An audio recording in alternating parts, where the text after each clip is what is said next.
are in Baird Country.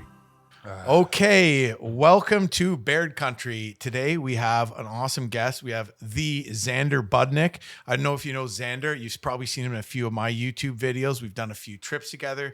Xander is a YouTube savant, canoe tripping specialist, a survival guy, and all-around good dude. Check out his channel, Xander Budnick. It's spelt with an X. And winter camping. The guy goes out and sleeps between two bonfires when it's minus 30 and really just puts himself out there and does an amazing, amazing job. Probably one of the best jobs you'll see on YouTube at filming it. So yeah, Xander, welcome. Welcome to the podcast. Thanks for having me. I love the word savant when introducing me. What a bold claim. I don't really even know what that means. It's just like somebody who's like very well versed and just like I kind of could have guessed that. Yeah, you know what I mean. You're very welcome. You're very welcome. Thanks for having me. So Xander, you're welcome. We're on the lower Magnetawan River at the head of a canyon, a rapid-filled canyon, not just any canyon, and 100-foot walls on either side, and the rapid is 300 meters long. You're paddling in to solo this whole thing with a canoe full of gear. What happens? Well, I had the great Jim Baird and his brother Ted, as well as my brother Max. They're all pretty gung-ho for the rapids. And Jim told me, he's like, the biggest obstacle is at the start. And if you flip, you're going to spill and you're going to have to run this entire rapid like in the water. But the chances of pinning are pretty low. And so after these guys all decided to do it, I had to do it. And I was pretty excited to do it, but I was on the wrong side as I came into this curling wave that was hitting from river right. And I was bracing on my left. I should have cross-bowed braced onto the side in which the wave was coming into as I was heading into this curling wave. And I got eaten alive. I grabbed the gunnel of my canoe like an amateur would. And I splish-splashed in the water down the rapid. And it wasn't until Jim yelled from way up on the canyon walls. He's like, Xander, grab the rope. And yanked on the rope of the canoe, which I learned later is probably not the best thing to do in this situation. You want to stay clear of the boat. You definitely don't want to be in front of it. Yeah, you don't want to be in front of it, yeah. But I just ended up being swooshed down this raging canyon, class 3. My canoe, named Patches, for obvious reasons, was smashed into the boulder. Yeah. The only thing that was a pin risk on the entire stretch of rapids, and it managed to like swerve around it, and all my gear was kind of like washed down with my limp body as I shamefully ended up in the eddy. I wouldn't say shamefully, but like hilariously ended up in the eddy where I was able to collect most of my stuff. And a lot of really good footage. Later, my brother's girlfriend posted on Reddit. It was like my brother running the C3 rapids and the people in like our whitewater. Are you familiar with Reddit? A little bit, yeah. They just like ate me apart. They're like, this guy is textbook doing everything that you should not do in this situation. Bracing on the wrong side. Yeah. Now you're wearing knee straps. Doesn't have a deck. He's running with all his stuff. There was no spotters. He held the rope. Yeah. It was like they just like ate me apart. Yeah. And it was pretty humbling, to be honest. But like I'm out there to learn, and I knew that the consequences were pretty low. Right. So I was willing. I mean, some people would disagree. Do you know how to swim? Yeah. Yeah. So swimming a 300 meter long class 3. Is not super easy. There's kind of some sections in between that aren't so crazy. What was going through your mind when you dumped on that first curling wave right at the head of this canyon, knowing that whole rapid is in front of you and your canoe's tipping and it's all happening in a split second and you're like, I'm going in the water? What were you thinking? My first thought, it was, oh, fuck, I'm an idiot. I grabbed the gunnel. I'm like, that was actually my first thought. I'm like, I grabbed the gunnel because you're supposed to brace into the paddle, both hands on the paddle. And I just kind of like, I'm in the water. And then it was like, okay, we're like, this is like powerful. This is like, it was real. It was like, like when you're swimming in the rapids, It's like you feel the surge of water pushing you, and all of a sudden it's like shit just gets like very serious. Yeah. And there was a moment where it was like, okay, like I'm I'm behind the canoe, so the canoe is like downriver from me, so I'm in not a bad position, and I'm like trying to like juggle some stuff back in so I kind of can keep it, like my barrel, which I didn't have strapped down, silly enough.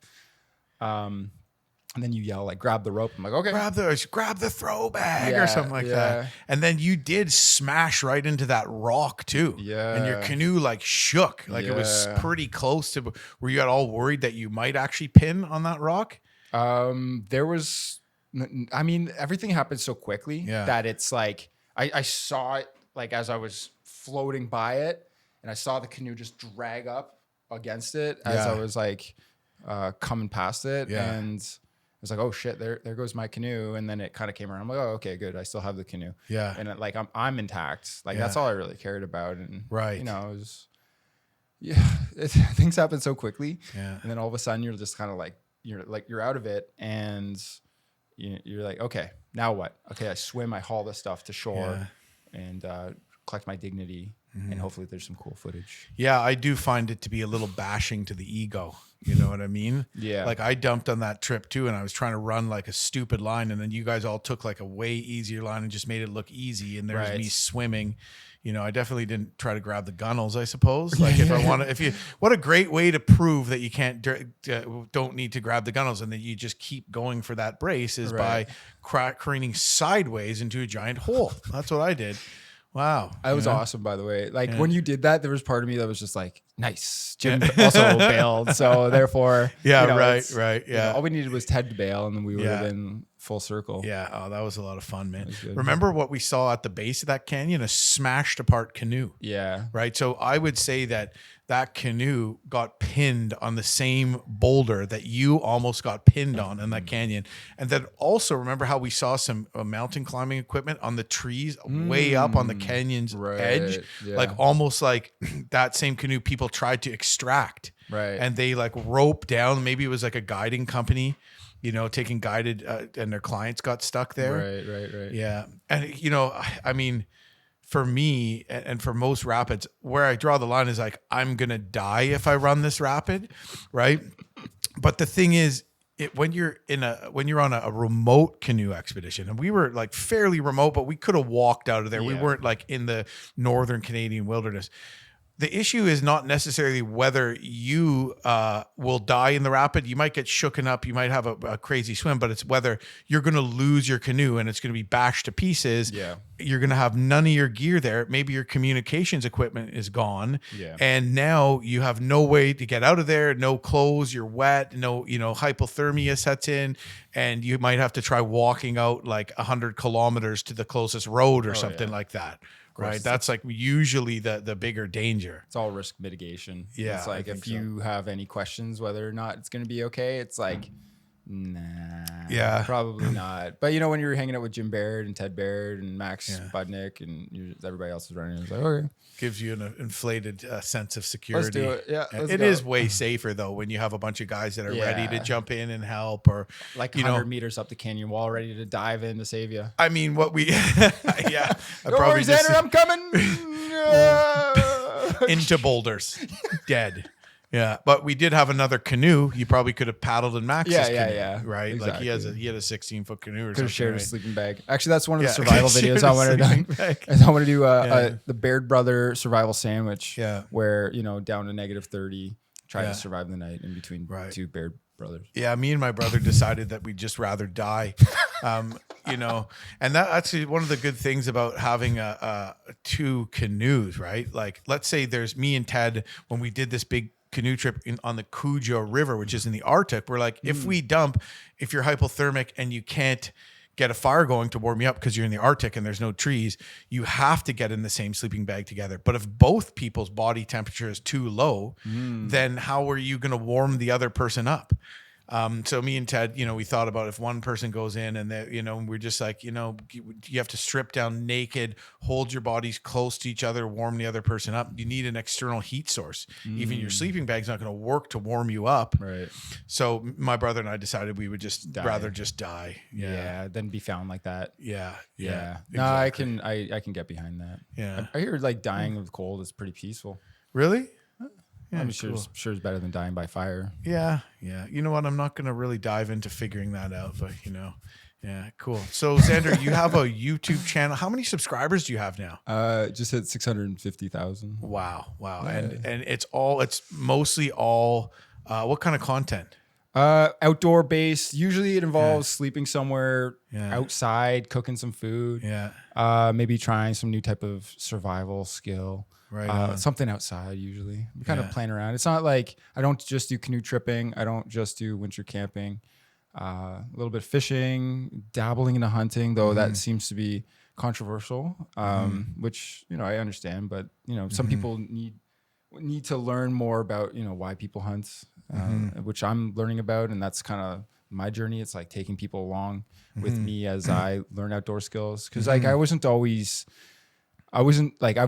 been in the outdoors, but doing deep backcountry canoe trips and survival challenges and winter camping. This has only been like, these bigger trips have been, 5 years now. Right. Well, you're not that old though. I'm 34. Yeah. So, I've been doing big trips for 18 years now, but when you hear that, it's like, okay, was he starting at 2 or is this guy old? Right. Okay. So you're a kid, you're growing up in a, relatively small town in Southern Ontario, right? So you're kind of close-ish to big cities, but a small town. Did you have access to nature, to forest, to farm fields? Like where did you kind of get into it? We had a river running through our small town of it's like 500 to 1,000 people in the town. Carlisle is the name of the town. Me and my buddy Rob, we used to go down on the river, catch frogs. Cool. Build forts. Built so many forts in that. Aren't they called bushcraft shelters? Yeah, I guess so. Young bushcraft forts, tree forts, skid forts, like all that stuff. Chasing around, like collecting toads from window wells, shoving them down my friend's pants. Oh, nice. Just all Kid the stuff. normal things. Yeah. And then we had a cottage up in Halliburton where we'd go in the summers mostly, and that was where we went to like camp, and that was like my first experience with like canoe tripping. And I found I was like really myself when I was at camp. I felt like I was like in my element, but I took that for granted until like, I guess in high school when we did like more outdoor programs. And that's when I like really found my calling again. Like, or at least that's when I found like, okay, it was like the fusion between, the video class, like the video editing class in high school, as well as like the outdoor program in grade 12 grade 12 high school, that it was kind of like, okay, these two things are kind of what I want to do, but I had to come full circle with that later in life. But So you like the outdoors? Yes, I like the outdoors. And also you had a background in, you really got into filming, shooting, content creation as well, independent of each other. Right. Yeah. So I mean, I grew up with like the show Jackass. I'm sure a lot of you guys did. So we like filmed each other doing dumb shit around the So everybody did, and that was kind of like the intro to like filming. And then in high school, took like a video class, and I like aced that class. Nice. And then I wanted to go to university for that stuff, which I kind of like lost track with for many years. But it was around that time that I filmed my first outdoor canoe trip, which is still on YouTube to this day, which is my brother Max and I and two of our friends, both named Justin. We did the Missinaibi River from Matisse up to Moose Factory in Moosonee. Neat. Yeah. And that was in 2008. Okay. And you filmed that? It's like, it's on my YouTube channel. It's like 14 years ago. Why haven't I seen this? Because it's like deep in the archives. Yeah. Okay. I just did a reaction to it on my, like reliving it on my second channel, Xander Budnick 2. Like and subscribe. Yeah. Yeah. Hey man, shameless self-promotion, buddy. It's the more to you.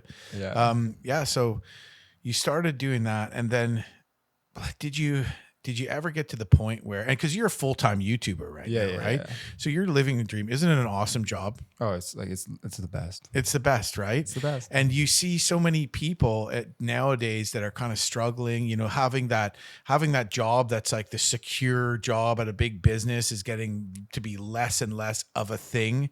Right. At what point did you realize that did you realize, okay, I want to be an entrepreneur, or did you just say, this is what I have to do? Or what was kind of going through your mind when you were like, okay, I have to become a YouTuber. I want to be filming. Was it, I want to take my passion for the outdoors and find a way to monetize it? Or was it the other way around? It was, yeah. It was kind of the other way around. Like I always wanted to film content of some sort. I always wanted to be either a videographer, make movies. Maybe not quite make movies. It wasn't whether I wanted to be behind the camera or in front of the camera. I always like felt a little uncomfortable in front of the camera. That's something that I grew more comfortable with later. But I always wanted to like film and create content and edit. And I didn't really realize that I had this like knack and love for the outdoors. And that's where I should have been channeling all my energy towards until much later. Yeah. And I kind of came full circle on my first video on YouTube. Like, I don't know, whatever, 10 years after I had posted it. And there was this whole like span between when I posted that first video on YouTube, like the Misinabi video, and my 20s where I kind of like dicked around, worked odd jobs and mostly as an entrepreneur for myself, or with like, I did renovations and I did a few other jobs, but mostly self-employed. And I always knew that like that's kind of the direction that I wanted to. I couldn't work for anybody else. Yeah, and I'm sure you know how that is. Yeah, well, no, I joke around saying the reason I got into this is because I just suck at everything else. And I don't think I suck at everything else, but I think that there's some truth to that, man. Like I always, whenever I looked at a job or whatever, I'd always work as hard as I could at it, but I would never really be so engaged on it. And like, from my understanding, that you had kind of a bit of a similar path through school where you weren't sort of in line with, the average learning style of most students. No. Is that true? Yeah. I mean, in elementary school, I was, I got kicked out of class all the time because I was so hyperactive. And then eventually like I had to like change schools. And then, kind of got my shit together in high school to get into university, but it was never what I wanted to do, and it was pursuing the. What'd you go to university for? It was like media, it's like glorified media studies degree. I really wanted to go into like radio and television at Ryerson, but I didn't get into that program. So I went to Western for like this, it's called MIT Media Information Technoculture. It was like, it wasn't hands-on. It was like applied. And it was like, I hated it. I hated my university experience. It was awful. Yeah. I mean, there was good parts. My favorite part was going on and shit. Sorry, didn't you go to some? Yeah, good I mean, the partying was fun back then, and I went on exchange in fourth year. To Singapore, and I traveled every weekend because I made a lot of money the summer before when I was working in China. So that was amazing, and did some I climbed Mount Kinabalu and did some a little bit of exploring through. Did that kind of pique your interest and kind of say, okay, this is cool. I love this traveling. I love this kind of adventure related travel. How can I do more of this type of stuff? Yes. Yeah. So I filmed my Mount Kinabalu video. I filmed my Mount Fiji video. And I remember Mount Kinabalu is the tallest mountain in Southeast Asia. It's on the island of Borneo on the Malaysian side. Wow. And it's like this massive volcano. If you look at pictures of it, it's like, it's otherworldly. Wow. It's like a 2-day hike. It's not like a mountaineering thing, but it's cold up there. But I filmed the experience, and I just remember afterwards, like talking to the camera. I'm in my early 20s. I'm talking to the camera, and I'm so nervous. I'm so nervous, and I'm thinking in my head, I'm like, nobody's gonna want to watch this. Nobody's gonna care. Right? Yeah. And you're just talking to the camera. There's nobody on the other side of it yet, right? Right? And I'm just like, nobody cares. Like, you're an idiot. Do you think you can do this? And I'm just having all these self doubts. And this is concurrent. Like, this is reoccurring through my 20s, right? These self doubts, but I know in the back of my head, I'm like, YouTube is what I want to do. Like, I want to film. That's like I want to do something, creatively and video wise. And by that time it was kind of, YouTube was coming more into the forefront as like a career that you could do. Right. And so, I was like, oh, I could do that. That's like kind of the goal. But like, could I do that? Am I that person that could pull that off? And then, so sort of second guessing yourself. oh, huge. Yeah. For so long. And then I kind of tried some series through my mid 20s, like this van trip I did, and I just over edited it, never finished it. And then it wasn't until like, basically my 30s that Max started taking me. I started going on camping trips with Max again, filming those, and one or two of those kind of stuck. And I was like I've been camping through my 20s, but I didn't film as much of them. And it was like, oh yeah, like I love Canadian. Like I'm an Ontario boy. I love camping. I've been camping my whole life, like more now, but I've been camping my whole life.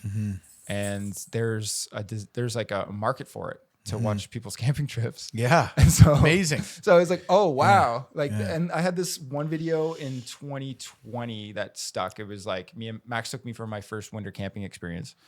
And that video got like 10,000 views in a few weeks. And then now it's at like 500,000. Wow. So it was like that video stuck, and it was like, okay, like this is it. There's something here. This is it. And then the next year, that's when I full on just throughout that year, throughout 2020, I did a whole bunch of canoe trips.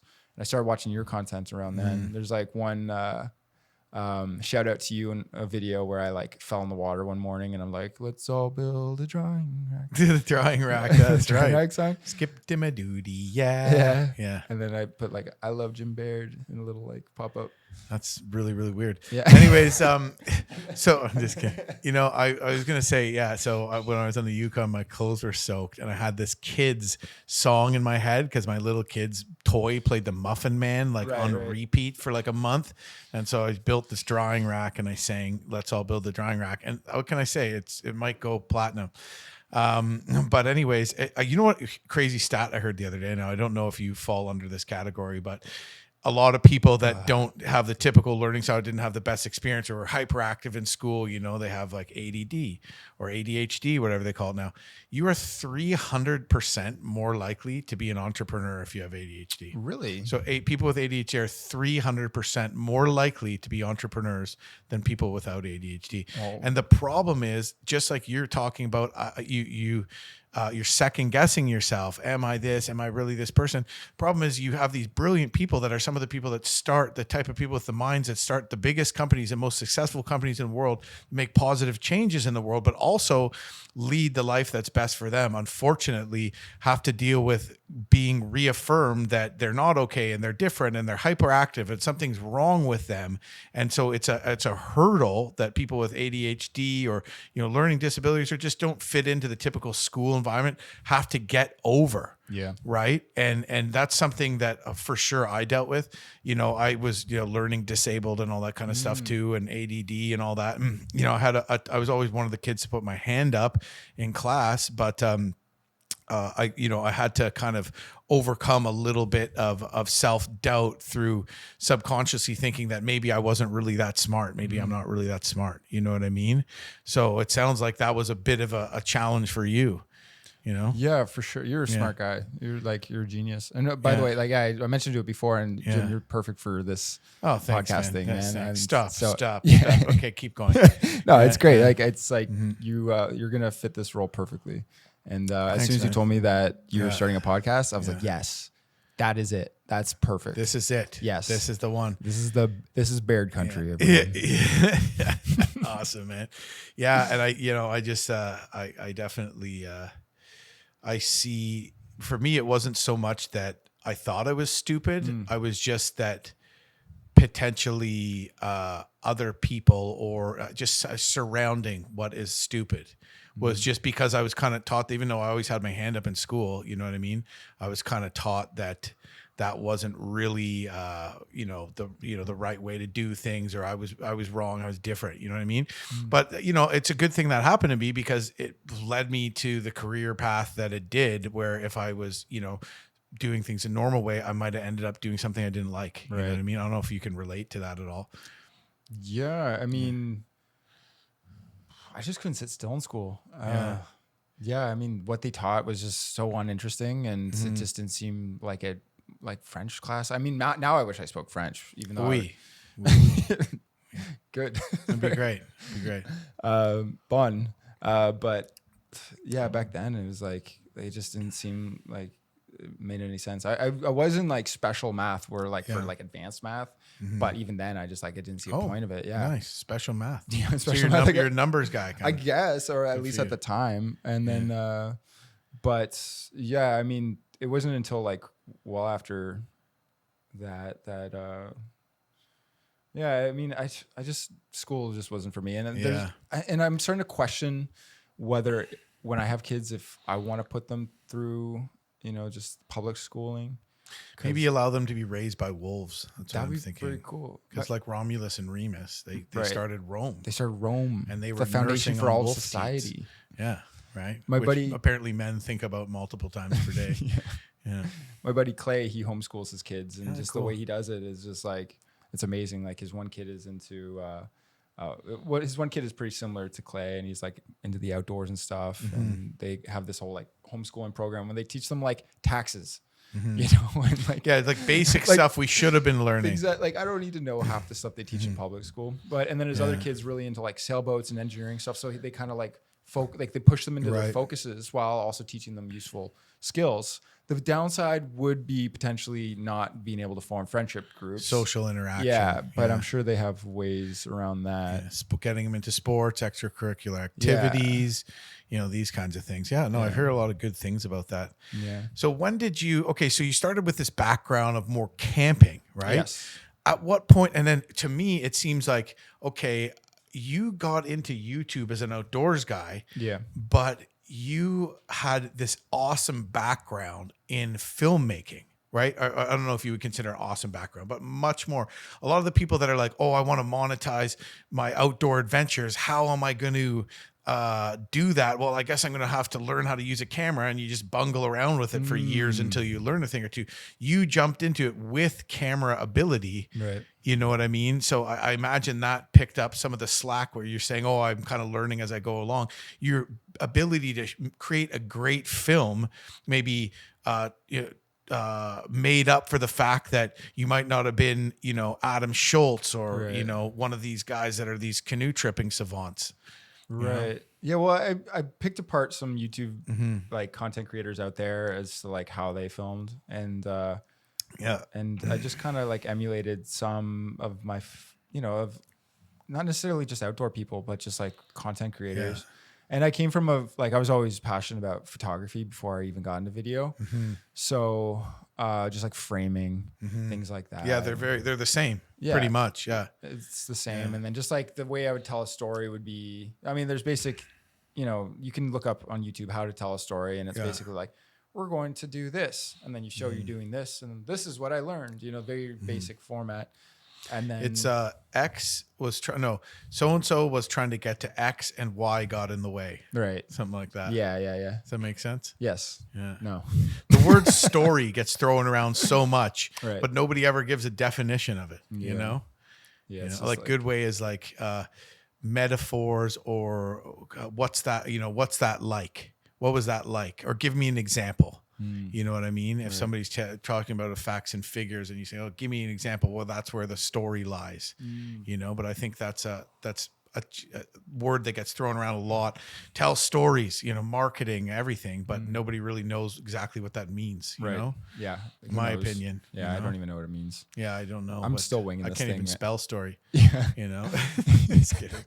Yeah. SCOR. Yeah. Y. Cool. So I'm seeing this like survival stuff, dude. Like you're getting out there, and you're a humble guy. You're gonna be like, oh no, I'm not really on alone and all this, boo boo boo. Which is obviously true. Yeah. But compared to the vast majority of people, you're doing some pretty badass survival shit out there, and you're filming it too. At what point were you like, okay, I like camping, I like to film my camping trips, and then you film the Missinaibi. That's an expeditionary kind of trip. That's getting there, pretty awesome, remote area. At what point were you like, okay, I'm gonna go out there and like not bring matches and sleep without a tent and do more survival based adventures? I don't know what the turning point was. I don't. I think that people just started commenting on my videos, thinking they were survival type videos. Like, oh, what would that be like? Like, or what would it be like to, not bring a sleeping bag? And you see other content creators out there doing it. It's like, that's interesting. I wonder what that would be like. And you also see a lot of content creators out there. It's like, did they really do that? And what would it be like to actually do that? And then each time you just kind of like step it up. It's like, oh, I'll just go out without a sleeping bag and, positives, see how that feels. And then, oh, maybe next time I won't bring, matches or a lighter and see how that works out. So you wanted to try to sort of test yourself, it sounds like. Yeah. And it's all for like fun and for like, content, creating like a good video too while at it. What's like captivating? What's going to like, what's intriguing? What are people, what's like that child fantasy that like a lot of us have, what's like that, what would it be like if you're in a survival situation? Could I hack it as Huck Finn? Yeah, exactly. Like a lot of us as kids, like think those things like, oh, it'd be so cool to be in that situation, like as like horrifyingly scary as it would be. At least I had these thoughts like what would it be like to be, Robinson Crusoe, right? Just like on an island or, with only like a certain amount of supplies. And there's like a fantasy behind that a lot of people want to be a part of an experience. And so to be able to push those things and also teach people while you're at it is kind of I don't know, it feels good. And it kind of sucks, doesn't feel good when you're in it, but is there a lot of type 2 fun with this sort of stuff? it's all type 2 fun, but that's the only type of fun nowadays for me. Nice. I mean, how does it feel afterwards? Like okay, so go into the woods for a couple nights, bring a tent, bring all your food, and sort of, you don't have to be glamping, but a typical kind of camping trip, sort of backcountry-ish. How do you feel after that compared to going into the woods when it's -20 with a sleeping bag, no tarp, and trying to sleep in between two campfires so that one side of you doesn't freeze? What's the difference between a story and not a story? The one is like, oh, it was wonderful. The sun was out, it was comfortable, we ate nice food. It's like, oh, great. Oh man, I was freezing my balls off as it was raining, and I was trying to, it was struggle through to make these fires, and everything was wet, and it was cold as heck. Like, oh, it's like one's like exciting, but in the moment you're like, get me out of here, and the other one is, oh, this is nice. So, and then when you're done, the the crappy, freezing, cold, uncomfortable experiences, and you got to go to your bed at home, and you got to eat that food, like that takeout on the way home or whatever, and you got to have a nice warm shower. Right. It's like, then it's like, okay, that's why I do that. Yeah, it just makes you respect and appreciate all that stuff way more. Good. So you're talking about stories. What's a better story? I think personally that maybe this is just my guess, is that as much as you like telling stories to your audience and you're going to do these things because it makes a good video, I feel like you like making your own stories. Is there some sort of level of passion behind doing these survival things beyond just making a good YouTube video? Well, I mean, you can be honest if the answer is yes, no, whatever. I think it's kind of fun to just like accumulate skills, and there's no better way to accumulate them than by trying. I read a little bit, and I'll like watch content out there on people doing these skills, but you don't really take things in and learn them until you actually like do them. Right.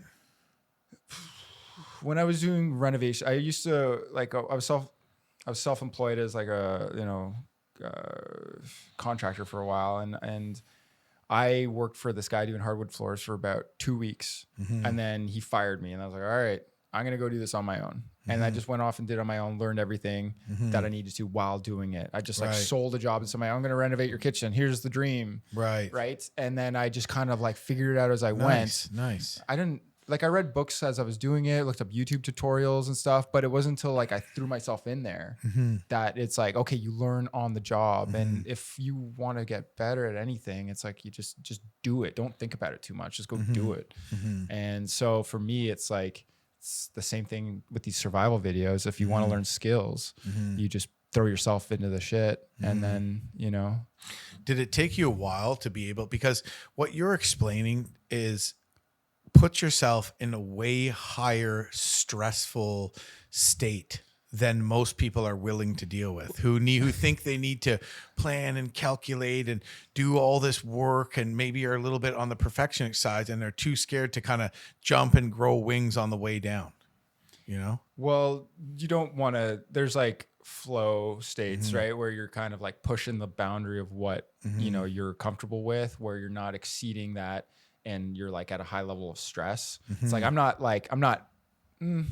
don't think I throw myself so far in the deep end that I'm like gonna panic, and I think incrementally I'm just pushing myself a little bit more each time.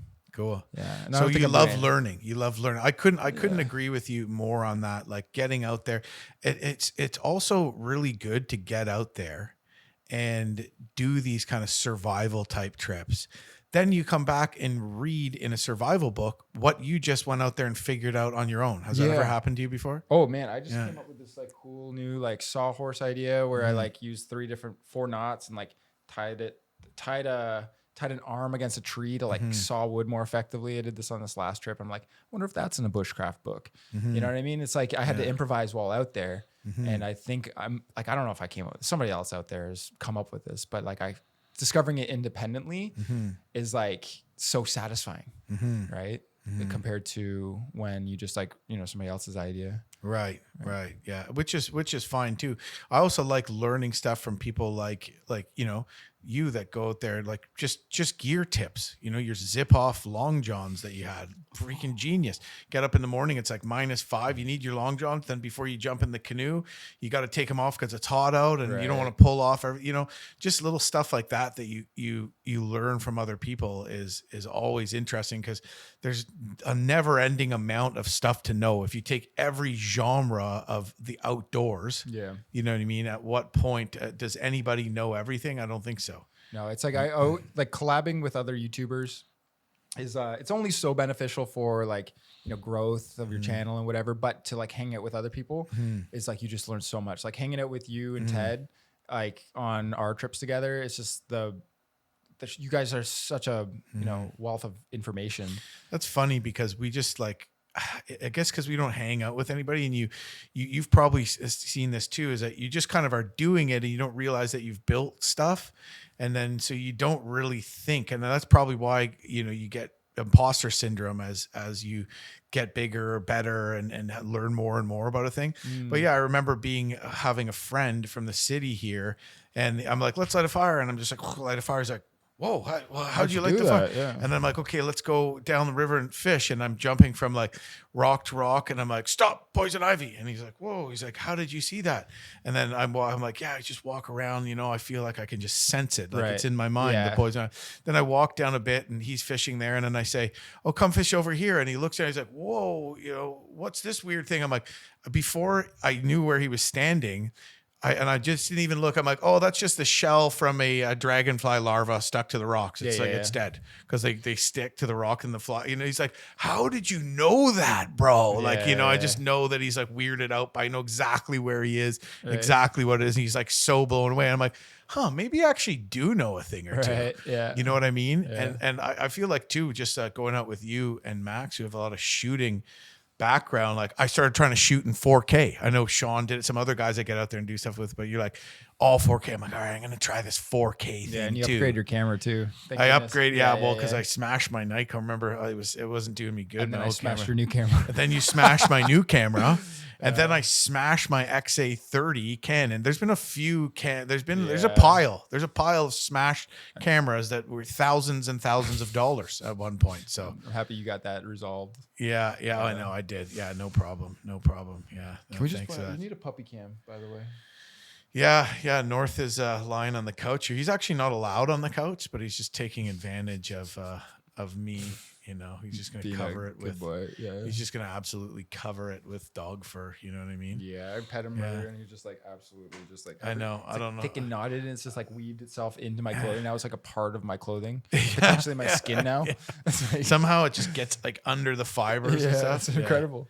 Yeah, he's a good dog. He's loving the winter. Oh, he yeah. just He's just chilling out doesn't there. want to. Well, I mean, he's chosen to sleep outside. He's allowed to go inside, but he just wants to be outside all the time. Like, below -15 is kind of a little cold for him to stay, to lie outside and love it all the time. But yeah, he's a husky, man. That's what they're built for.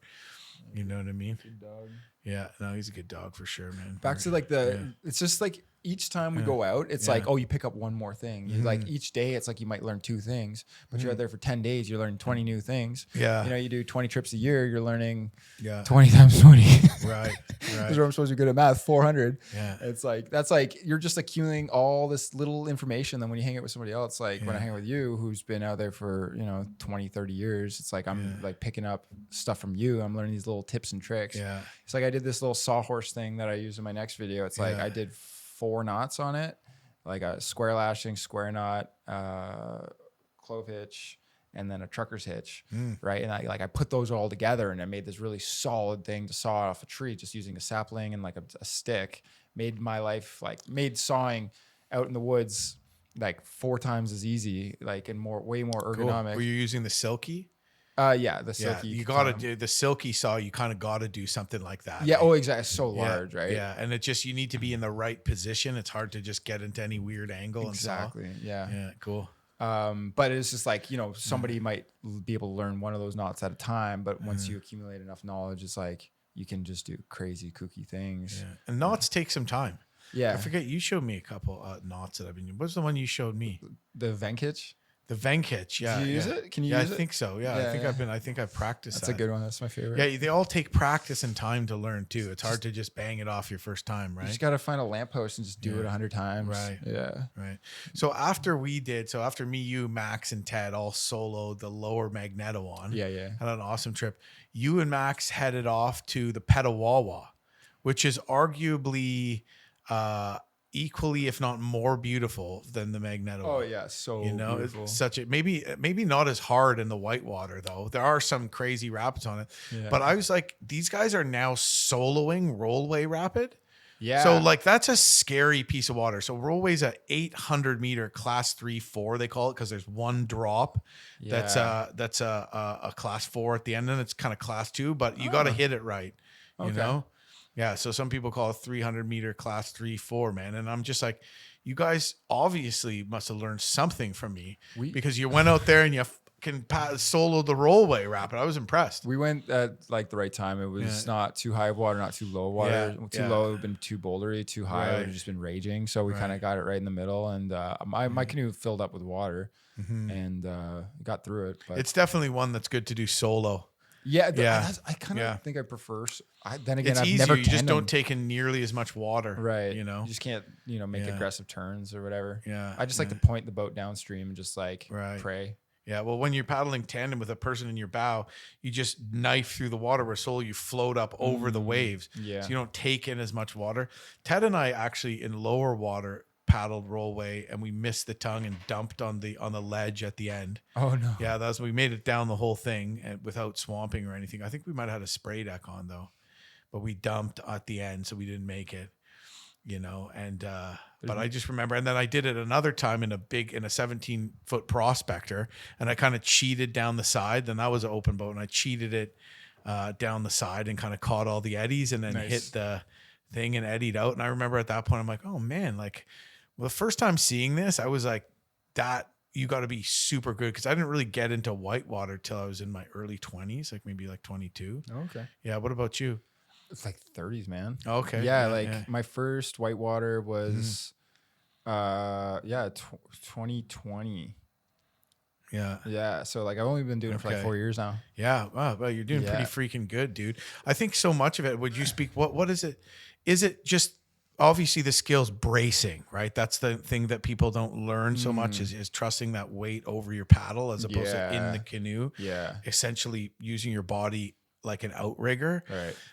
But what else do you think is a key thing when it comes to being able to have the confidence to just take your canoe, a tippy canoe, down raging whitewater rapids? I feel like spilling the first time kind of gave me a little bit more confidence. It's like, okay, like I can recover from this.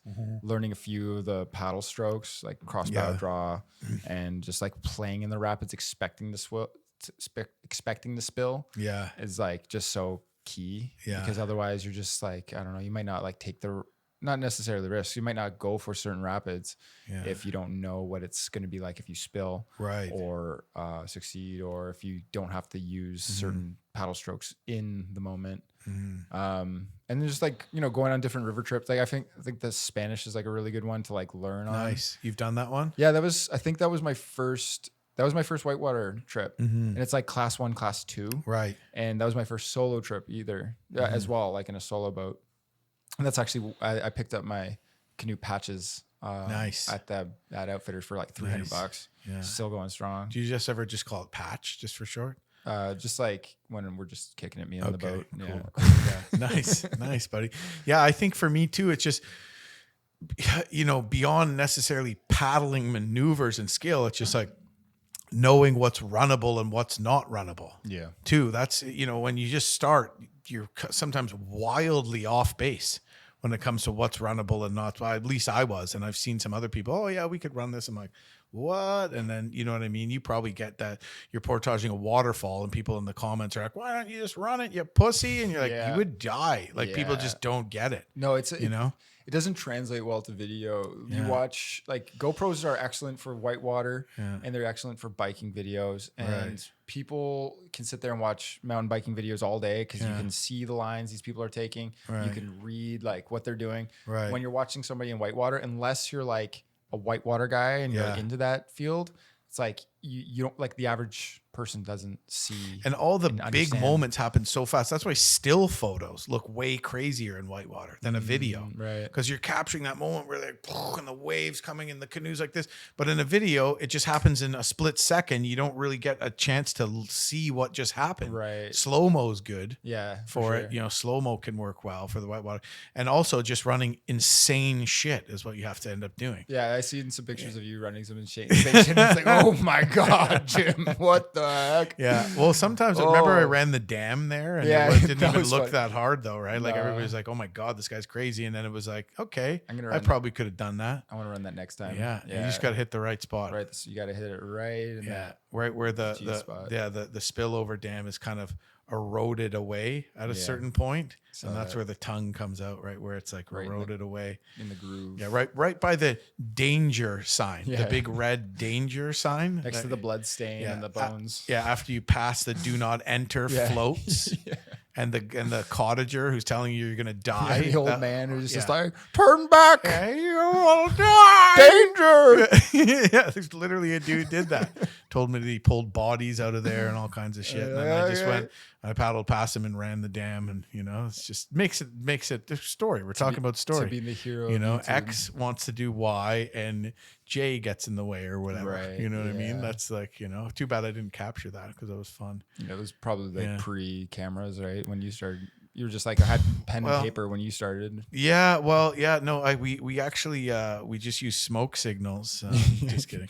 Yeah. No, I didn't, YouTube wasn't even a thing. Right. So, when I really started, so I didn't know how I could kind of get into it because it didn't exist. Right. Yeah. I started doing stuff for magazines, right? And I ended up kind of hanging on to my own content eventually and doing YouTube, which is like much better than kind of selling my content before I even made it. You're right. You know what I mean? It was a struggle before, but I still like to write. You don't do any like outdoor writing and stuff like that, do you? Oh, I'm completely dyslexic and inept at writing. Well, that's what they're spell check for. You know what I mean? Yeah. All right.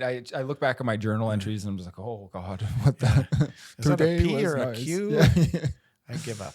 Yeah, it's like, but it's impressive. Me and my brother, we talked about like how you've kind of like hustled your way into this industry and you've been doing it for, I don't know, 15 years, 10 years. I've been full time for about 8 years now. My first expedition was expeditionary trip was 2005. And then 2008, I got my first sponsors, wrote my first article, and that's probably like 2009, 2010, where I got that gig at Field and Stream where they sent me on all these like crazy adventures and started teaching me how to film when the magazines were getting into filming. Yeah, that's Which cool. was kind of a gong show, but that was just like, I just cold called them in New York City. Yeah. 2 Park Avenue. I was in New York City and cold called the editor in chief. Next thing you know, I'm sitting there with him and I pass him this story I wrote and this CD or DVD with a bunch of crazy pictures of wolves following me and shit like that. And he was like, oh my God, this is amazing. You're going to be a star. Yeah, we need this guy. Yeah. It didn't really work out Hi, because kid. it was like the budget was like out of control. You know what I mean? Yeah. But yeah. That's incredible, man. Yeah. It was a pretty good freaking experience, But then it wasn't till I started going full time, wasn't until I was on a loan that stuff really took off. And I see your stuff is sort of a lone type person would be interested in that. Well, I did because it is survival and you are alone in a lot of your videos. And I know you do the canoe expedition videos, but some of them when you're out there, man, it looks pretty challenging. You're not bringing food, Well, I have taken those notes from Alone. Like I did a survival course with Kylan, who was on season 7, and she just basically was like the first person to take me out with limited food rations and limited gear. And I just like hung out with her for a week and a bit. And she just taught me, because she's like so knowledgeable. Right. She's just like you. She's just like filled with all this information. Yeah. She's kind of a badass. Such a badass. Yeah, and spending time with her, it's like you just gain you learn a few mushrooms, you learn a few berries, you learn how to feel hungry, you learn how to do certain skills. And then it's just like I just take that info and just turn it into my own experience, do my own experience. I gave her a massive shout out at the end of that video that I did. Nice. I do those videos yearly now, but it's like an Alone type experience, but it's like for myself. Like I've been asked to go on the show alone, and I don't think I'm not interested in the money. Money's nice, but that amount of money, it's like I wouldn't do it for the money. I wouldn't do it for the recognition or for like the popular like to gain fan base. I would do it for like the experience itself. Right. But if there's a chance that, I don't know, I'm really enjoying what I'm doing, and I feel like taking time to go on alone might take too much out of my hustle. I mean, that could be very true, because sometimes television doesn't transfer. Like you don't necessarily get a whole bunch of subscribers, especially if you're not posting videos while you're away. Yeah. But one thing I've noticed, and getting a chance to sit down with Wyatt Black from season 10, who is a runner-up, did extremely well. But as a kind of guy that it really wasn't about the money for him. I think that people that go out, even though they push themselves and they don't win, they still feel amazing about the experience. But people who are like, oh, I got to do this for the money, when they don't win, they're kind of like devastated. Right. You know what I mean? That makes sense. Yeah. And I went out there when me and Ted pulled off season 4, I went out there definitely not full of myself, definitely not thinking, oh, I'm going to crush it, I'm going to win, sort of thing. I took it very seriously, you know what I mean? And I think that's the kind of thing, if you're going to do it, would you just do it and be like, oh, I'll hang out for a couple days and pull the ripcord? You'd want to really give her, and that's a big commitment, man. Yeah, well, that's the only way I would do it. Is like I just want to push myself to see how far I can get. My fear would be a few things, but the main ones would be like, oh, there's like messing up my body, right? Just like, which is a very real possibility. I did 5 days without food, and I ate I got like 5 massive fish, and I was eating tons of berries. I still lost like 8 pounds, right? In 5 days. Yeah, my metabolism was fairly quick, so I'd have to like gain weight for that, and then I'd be out for X amount of time, not creating YouTube content, which is, pretty good lifestyle for me. And then the other one, what happens if I poop my pants, step in the poop, fall down a hill, break my leg, embarrass myself on TV. Right. And then everybody's like, hey, look at the poop. And you can't edit it. Can't and edit then that out. After that, everybody, you're just known as Poopy Pants Xander forever. It's awful. Nobody wants that. No, especially me. Somebody out there wants that. Well, they want my downfall. They're gonna take stuff like that and play it up and too, blow right? it up. Yeah, next time on Alone, Xander shits himself. What a loser. Yeah. I'm not. They're gonna use. They have so much footage. They're gonna use whatever's the most engaging. So maybe sometimes they wouldn't, but.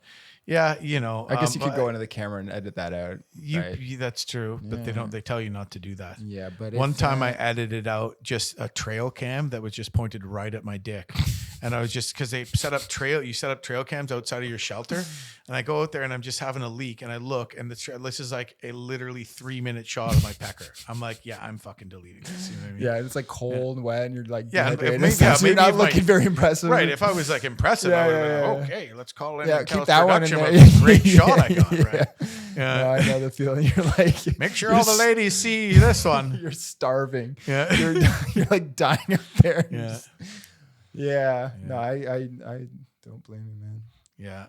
So what do you see? Is there any other big trips that you'd want to do? Like, do you like the idea of doing like the shorter survival type trips, or would you ever kind of aspire to do like a 2-week kind of expeditionary trip in the Yukon or something like that? Yeah, that's something I want to pick your brain about, whether on here or off air. But it's I've been dreaming of the Yukon. Yeah, and I've been dabbling into solo river trips, like pretty light stuff. Like I'm not running class 3 massive things with my spray deck, with a big like shots while I'm solo, like in the Yukon.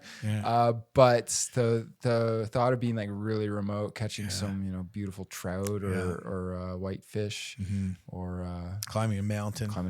Yeah, your wildlife is usually pretty like more substantial. You see more. Having a reason to carry around a shotgun. Right. Yeah, right. So you can feel cool. Especially if you don't have never mind. Just, makes up for. Especially alone. You don't always need to. Like Adam Schultz never carried a gun. Even in grizzlies? Yeah, I don't think so. Just because he needed to travel so light and travel so far. Some people thought he was crazy for it, but you don't really, for the most part, need one. Yeah. I mean, your odds are pretty low. I like to take one just because it's cool, and also it's a good survival item if I need it, and also, it makes my wife feel better that I'm safer out there, because you might get eaten by a cougar or a grizzly. It's not impossible, right? Yeah. So I do bring one, but for the most part, it's not a mandatory thing, No, for sure. I mean, bears. I would use bear spray first, but say you do encounter like a grizzly bear, like you hear that story about that couple, right? And their can of spray was complete, like Dunzo. So it's like, what's your next line of defense after that? You're screwed, pretty much. Yeah. I always think like maybe I can use my hatchet, but like, I don't think so. I mean, you could work on some jiu-jitsu before you head out. Maybe figure 4 dead hold and just choke it out, like stuff like that. Yeah, you know what I mean, realistically, you might want to try like an arm bar. Yeah, play dead, climb a tree. Have you ever seen a bear climb a tree? They get up there quick. They do. Grizzlies don't really, though. No, so that's good. Yeah, so that's also nice. But in polar bear country, there are no trees. I know. I'm heading up there for the most part. Oh yeah, where are you going? Nunavut. Oh, that's right. 2 times this year potentially. Oh, no kidding. Tell me about it. Well, you kind of helped us pick out this plan. Oh, my brother had this concept in his head too, but you guys kind of both had it independently. It was driving to Quebec into one of the islands of Nunavut. Yeah. So essentially, the islands in James and Hudson Bay that are just off the shore of Quebec and Ontario are in Nunavut. The territory of Nunavut. Yeah. Cool. So doing that. And then I'm flying to Iqaluit for 10 days to hang out with a guy I met. His name is... Oh, interesting. Is that an Inuktitut name? Why am I blanking? Yeah. It's been a long, sleepless night. No, well, you just got back off a trip. Mike, why am I forgetting? Yeah. It doesn't matter. Statistics. Nobody's interested in this kind of thing anyway. Yeah. So I met this guy, he reached out to me on Instagram, and he just invited me up to Iqaluit, and we're going to be filming some content. We're going to be doing like snowshoeing and dog sledding. Oh, nice. And seal hunting, perhaps, club a baby seal, take its pelt, sell it, the stuff whip that the internet in the loves, garbage. Just right? kidding. Keep the pelt. Baby seal does like taste yummy though. I've never eaten seal, but I've heard it tastes pretty good. And seal in general is one of the abundant. Yeah, it was like a very abundant food.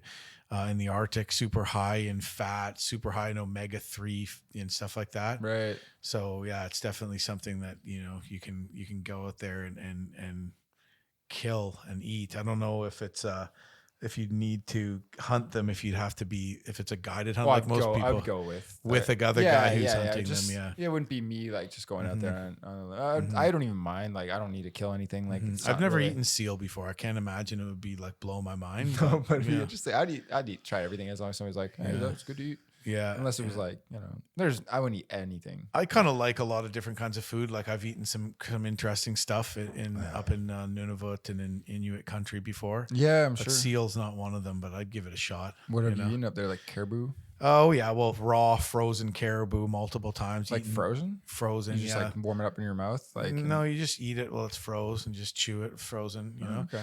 And then there's another one was muktuk, which is raw whale skin. I've also eaten raw porpoise skin when the guy was like cleaning up a porpoise in Labrador. Polar bear, freaking, You've eaten polar bear? Muskox. Wow. It's like one of those Chinese like medicines where it's like very rich. It's very rich. Polar bear but gives you yeah. strength, makes you Yeah. strong, yeah, makes right. you powerful. Yeah. Well, Right? when in Rome, do what the Romans do, right? Yeah, And of so, course.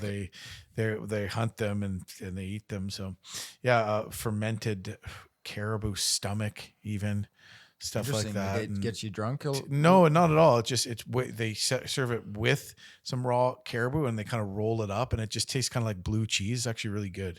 Yeah, it's all good. Yeah, delicious. yeah, it's all pretty good stuff.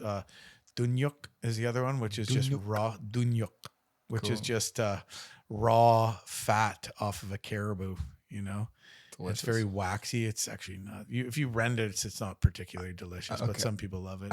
Yeah, but you get a chance to eat all these country foods up there. It should be pretty fun. And Baffinine is beautiful too. Yeah, it looks gorgeous, man. Well, I would love to go to the peninsula, the national park there, but that's kind of for future. Ewituk? Yeah, that's like like see Mount Thor and all those like that Yeah. place looks insane, but that's for a different trip. So one of the videos that I saw that was really cool is the one I think you met up with Clay Hayes, who was won season 8 of Alone, I think. Right, yeah. And you made a self bow out of a single piece of wood. Yeah. First of all, that's something I've like tried to do and just Right. kind of failed or just never followed through. But it's always been a thing on my mind that is neat ever since I was a kid, but have never done it. What was that like? It was amazing, man. And like Clay like sat with me for like 3 days and like held my hand as he helped me build a bow. So you built it with one hand. Yeah. One hand in Clay's hand. Yeah. No, he was like that whole experience was so badass. Like Yeah.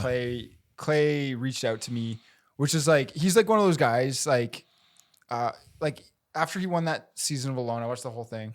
I thought to myself, I'm like, if I ever go hunting with anybody, it's like I would love to go hunting with somebody like that. Yeah. Like, or like Clay Hayes, right? Yeah. And then you like learn so much. and I commented on the video where like he like met up with his wife again on YouTube, and it was like this, and I was like, congrats, man. Like I loved watching you. He reaches out to me like later, like a few months later. He's like, hey man, you want to come down to like Idaho and go for a hunting trip? I was like, what the heck? Like Clay Hayes is reaching out to me. Like who the fuck am I? Yeah. Right. Yeah, he did. He did reach out to me. And I was like, "Oh, I don't know," and he probably just gave up on me and called some other Canadian You guys should meet up. YouTuber. You should have him down here. Yeah, I should. That'd be awesome. Yeah, man. I'll tell him you're an okay guy. So you filmed. Thank you. So you filmed the hunt out in Idaho with him. Yeah. So okay, well let's okay. So we filmed a hog hunt, like a bow hog hunt In Florida? That was in like the southeast. Okay, cool. Yeah. And that was pretty interesting. That was like one of my first hunts. Then he had me up to Idaho to build that bow, and like that whole bow building experience was pretty dang cool. Like the guy's like that guy just like he puts all his like he puts everything he has into like learning something new, and he's got this like knack for like he's so skilled. Right. And he's so good at learning, and he's so like passionate about like doing things and doing them well. He has like this truck that he has at home, like it's like a Dodge Ram that he like extended the cab on it and converted it to be like to run on like French fry oil. Wow. He's like that kind of guy. He's just like he's like an engineer of like the woods. He's like he's so intelligent and handy, and he's like so cool to be around. And when it comes to bow building, he's like, I mean, I don't know anybody else doing that. Right. Yeah. Like like now I've seen a few other guys on the internet do that, but like he started doing it back in the day when like, there's Before it was cool. Before it was like on the internet. Now people can pick up these things like fairly relatively easily, but then back then way quicker. Yeah. But back then it's like he had to break 1,000 bows, and then he invites me down. He's like, hey, you want to let's build a bow. Actually, it was my idea. I'm like, can we build a bow? And he sat with me for 3 days, helped me build a bow. And did he say that he's broken 1,000 bows? No, but he must have, figuratively speaking. 100, I'm sure. Yeah. That's got to be devastating after doing so much work and it just snapping after whittling one and all that. I mean, how many would you give up on? Yeah, would you give up once and never again? Well, it didn't work. Buying at the store. Yeah, compound bow. Yeah, and now I got this amazing Osage bow with all these gnarly so it's like a bit of a character bow. Would you call it? It's incredible. It's like I use it for LARPing all the time when I go meet up with my my wizard friend and my paladin buddy and my gnome friend down at the park, and we foam up all our weaponry and go at each other. Oh, cool. Yeah. Are you serious? Of course. Okay. Are you going to get into LARPing YouTube videos? What is LARPing anyways? It's just dressing up like Gandalf and shit? Yeah, I think it's like fighting. It's like, I have never done it, but I'm all for anybody expressing themselves in any way and having fun. I mean, that's what life's about. Just enjoying yourself. You know what looks fun is those medieval sword fights. Yeah. I feel like it's just a good way for these guys to just get out the nerd rage. You know what I mean? It's who wants a concussion? Have you seen them bash each other's heads? Yeah, it's they're not playing around. No, they're really seriously hurting each other. Yeah. It looks ridiculously fun though. It looks fun, but it's just what you want to do as a kid. But now it's full. They're concussed, and that's not cool. Yeah. That's jiu-jitsu is fun. Brazilian jiu-jitsu is fun because it's you can go all out without actually getting brain damage. But if you start boxing at a full tilt, it's you kind of run the risk of hurting your brain a little. And then it's I mean, is it that fun that maybe I'm a little bit slower and I can't function as well a little bit in the future? And not worth it. No, it's fun to watch though. Yeah, it's to fantasize about too. Yeah. So you have trained in some jiu-jitsu? I was doing Brazilian. Yeah. Doing a Brazilian jiu-jitsus a few years ago. Cool. Yeah, how long did you do that for? Yeah, a year. Yeah. Maybe not even. It was a lot of fun. Right. So you're already prepped for Baird Country. Baird Country. You're ready no matter what happens. Figure 4 deadlock. That would be a hell of a podcast. We'll start a backcountry UFC kind of Royal Rumble. We'll start a bushcraft ring, and we'll have people go at. We'll hit each other with bushcraft chairs. Those ones the triangles and stuff. Be amazing. Yeah. Get 10,000 views on YouTube. Right. Get canceled. That's awesome, man. So this trip in Idaho with Clay, he had me out. He had me out to the Rocky Mountains of Idaho for a late season elk hunt. He uses a muzzleloader flintlock, old school thing, and I think he built the thing himself. Wow. It's a kit. Wow. Right. So he must have he fashioned the wood and put it all together, and the thing is it looks like an antique. And we chased elk around the mountains for 7 days. We would, we set up camp, woke up at 5 a.m., started looking for elk the next day, drove into the mountains, started glassing for elk, climbing mountains, and then we found some elk, and then we couldn't get to them that day. Came back to camp, 6 p.m., ate dinner, passed out, woke back up at 5 a.m. So we did this daily for 7 or maybe it was 8 days, just nonstop. And nice. we got into elk every single day except for the first day. And we had a lot of opportunities, but things just didn't come together. But it was amazing just being able to be out there with somebody as skilled as he was. And I feel it was nice being the cameraman. If I wasn't a YouTuber myself, I'd want to be the film guy for, some sort of adventure show, outdoor show, Nat Geo, something of those lines. So you have to have someone filming you for hunting stuff because it just comes down to that 1 minute, that one shot, and if you can't get it, I feel it was very challenging on the moose hunting video I filmed to really get that, to capture that moment. I had the moose coming in, but it gets to a certain point where you have to put the camera down and you can't set it up because if the animal sees that motion, you're going to ruin this chance that you spent so long on trying to create. So you really have to have a shooter. for stuff like that, you know? Absolutely. I didn't watch that one. Were you actually in the video or were you just filming it? Yeah, he put me in quite a bit of it. I was gonna film like a behind the scenes kind of my experience of filming a hunt. I didn't end up creating anything with it, and then Clay just did what he did with all the footage, and he kept a lot of me in it. So it was kind of like my experience and his experience. It was cool. So what you were elk hunting? Yeah. So what did you learn about elk hunting? Elk. Well, just where to position yourself with the winds. We're chasing these like massive herds, so it was. These things there's a lot of eyes and there's a lot of like things that one of them can pick up on, and they all kind of have this like sense amongst them. If one elk starts acting weird, they all just kind of like sense that. And so you just have to be so slow and methodical when you get close. But so there's like this like, hurry up and get there. And then like once you're within, range, you got to slow everything right down and, make sure the wind's in the right position, make sure you have enough time in the day, make sure you're not making noise, make sure you're like keeping warm at certain times and wearing the right clothing and patience. Right. Patience. Cause like you can work like, 8 hours to get to them and then like, move inch up to within shooting range over like, an hour. There's one situation where we spent probably an hour and a half inching 50 meters up, like on our butts without shoes on to be, at a better range. And I just moved a little too quickly and it just like, they just thought something was awry and they just started to move out because like I was just a little bit too impatient. And so all of them, slow. Yeah, and all of them just picked up and started following the last one out of there, basically. Exactly. Yeah, and then that's it. That's your kind of chance. That's it. Like the entire like drawn out day is like, comes down to that like tiny little mess up. And there's no forgiveness when it comes to like wildlife either. Was Clay pissed? A little, but he's like, he gets it, Was he like, oh, Xander? Yeah, he threw me under the bus hardcore. Did he? Yeah, He doesn't seem like that kind. No, he gets it. Yeah. Yeah. And there was a few moments that Clay left out too that, it's his story. So he can, but I get it. It's cool. And I'm happy to, learn, like to show my mistakes and stuff. And I'm quite happy to be, somebody that somebody learns from. And that's kind of continuous in my content. If I make mistakes, I'm very happy to just like, this is what I did.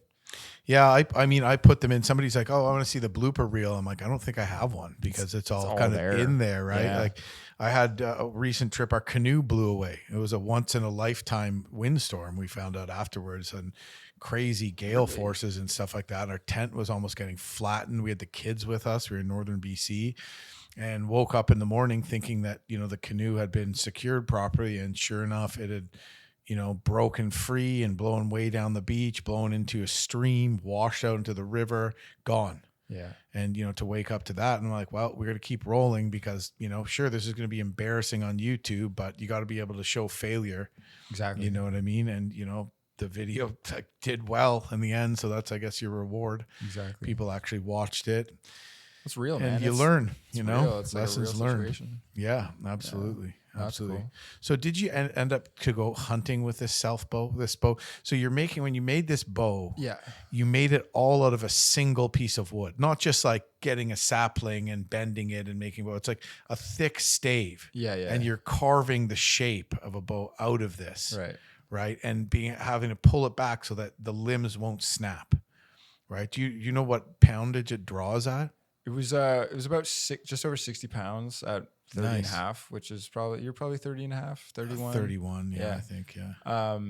It was about 60, maybe 65, but it's kind of since gone down. It's maybe like 58. Okay. Yeah. And so you went hunting with it afterwards? I shot a grouse. It flew away with my arrow, unfortunately. That's and you never got it back? No, because we were in the mountains, and I smoked it, and Yeah. unfortunately it like set its wings and it was just gone. Huh. We looked for a while, couldn't Weird. find it. Kind of sucks, Yeah. but that's kind of how things go. And when you're out in the woods and you're out to learn, like you learn things the hard way sometimes. And the last thing you want to do is not be able to get the animal. But at the same time, there's other animals that will eat off of that as well. Well, exactly, right? So That's the complicated thing about posting animal content on YouTube is everybody loves animals. Mm-hmm. Everybody loves animals. Mm-hmm. Like I don't know too many, unless you're like a psychopath and you're just like, right. Yeah. So to see people shooting animals, it's like, it seems like almost like a selfish act, right? Whereas like if you're filming animals, it's like you're leaving the animals to themselves and you're also inviting the audience to experience that animal. But if you're shooting the animal, which people do for food, mainly, I'd say 99% of people who hunt are hunting to eat these animals. Right. But it seems almost selfish because that person's taking that life from existence and, just for food for themselves. Right. They are giving the audience like that experience of the hunt. But I know this is something I'm trying to learn with content creation because, hunting is a huge part of being an outdoorsman. If you get into like, long-term wilderness survival, like homesteading, or if you just want to be able to survive one day if you need to, right? Or just being it's massive. Like hunting is like a huge thing, and not to mention that it's an ancient practice that we've all participated in since the beginning of time. Do you find it strikes like kind of a primal chord within you? Yeah, absolutely. I would say so too. And it doesn't mean that you have to kill something, but just getting up there, getting on an animal to where you could harvest it. Just there's something about that whole experience that's just like resonates deeply. You know what I mean? You don't learn about a land or an animal in any better way than by trying to get as close to them as possible, right? Yeah. To be able to harvest them. And that's something I learned hanging out with Clay. Yeah, is like you learn so much about them so quickly by trying to get close to them. Even though we, in the end of the day, we didn't end up like harvesting an elk. It's like I just, grew a deeper appreciation for them and hunters and, the land by doing that. If I was just climbing those mountains, it's like, oh, cool, sagebrush. Oh, cool, we're at the top. Like, take a photo. Like, that's great. It's nice. Oh, maybe there's elk in the distance. Cool.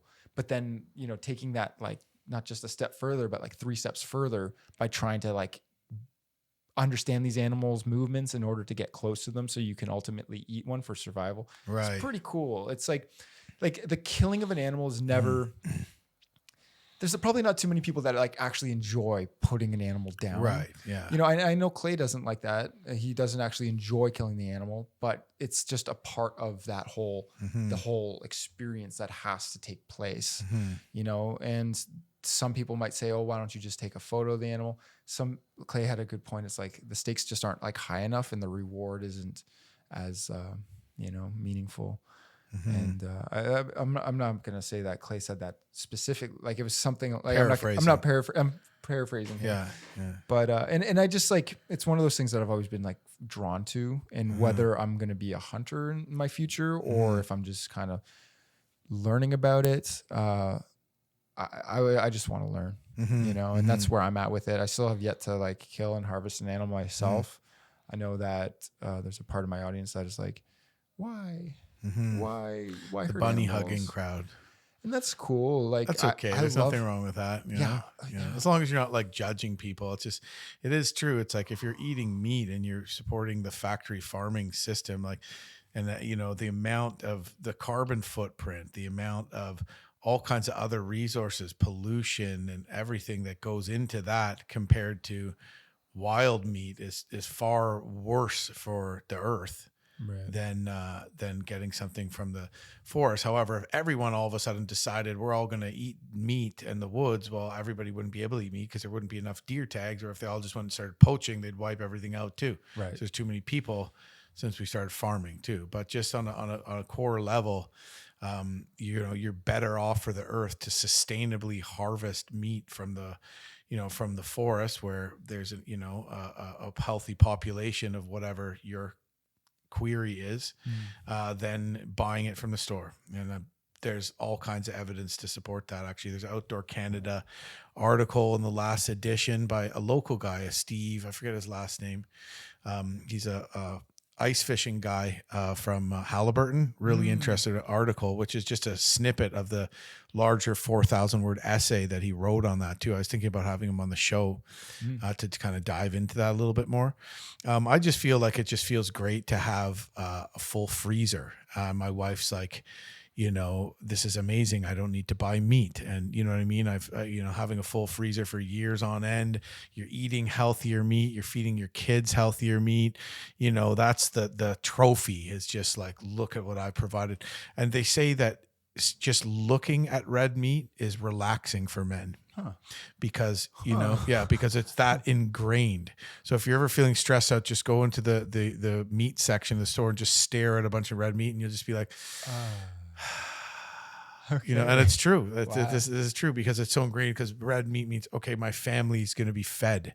We're not living tooth and nail. We're going to be good for a little while because we have this food. You know what I mean? Meditating, and working on breath work, and all I had to do was go look at red meat. Red meat, just Google some pictures.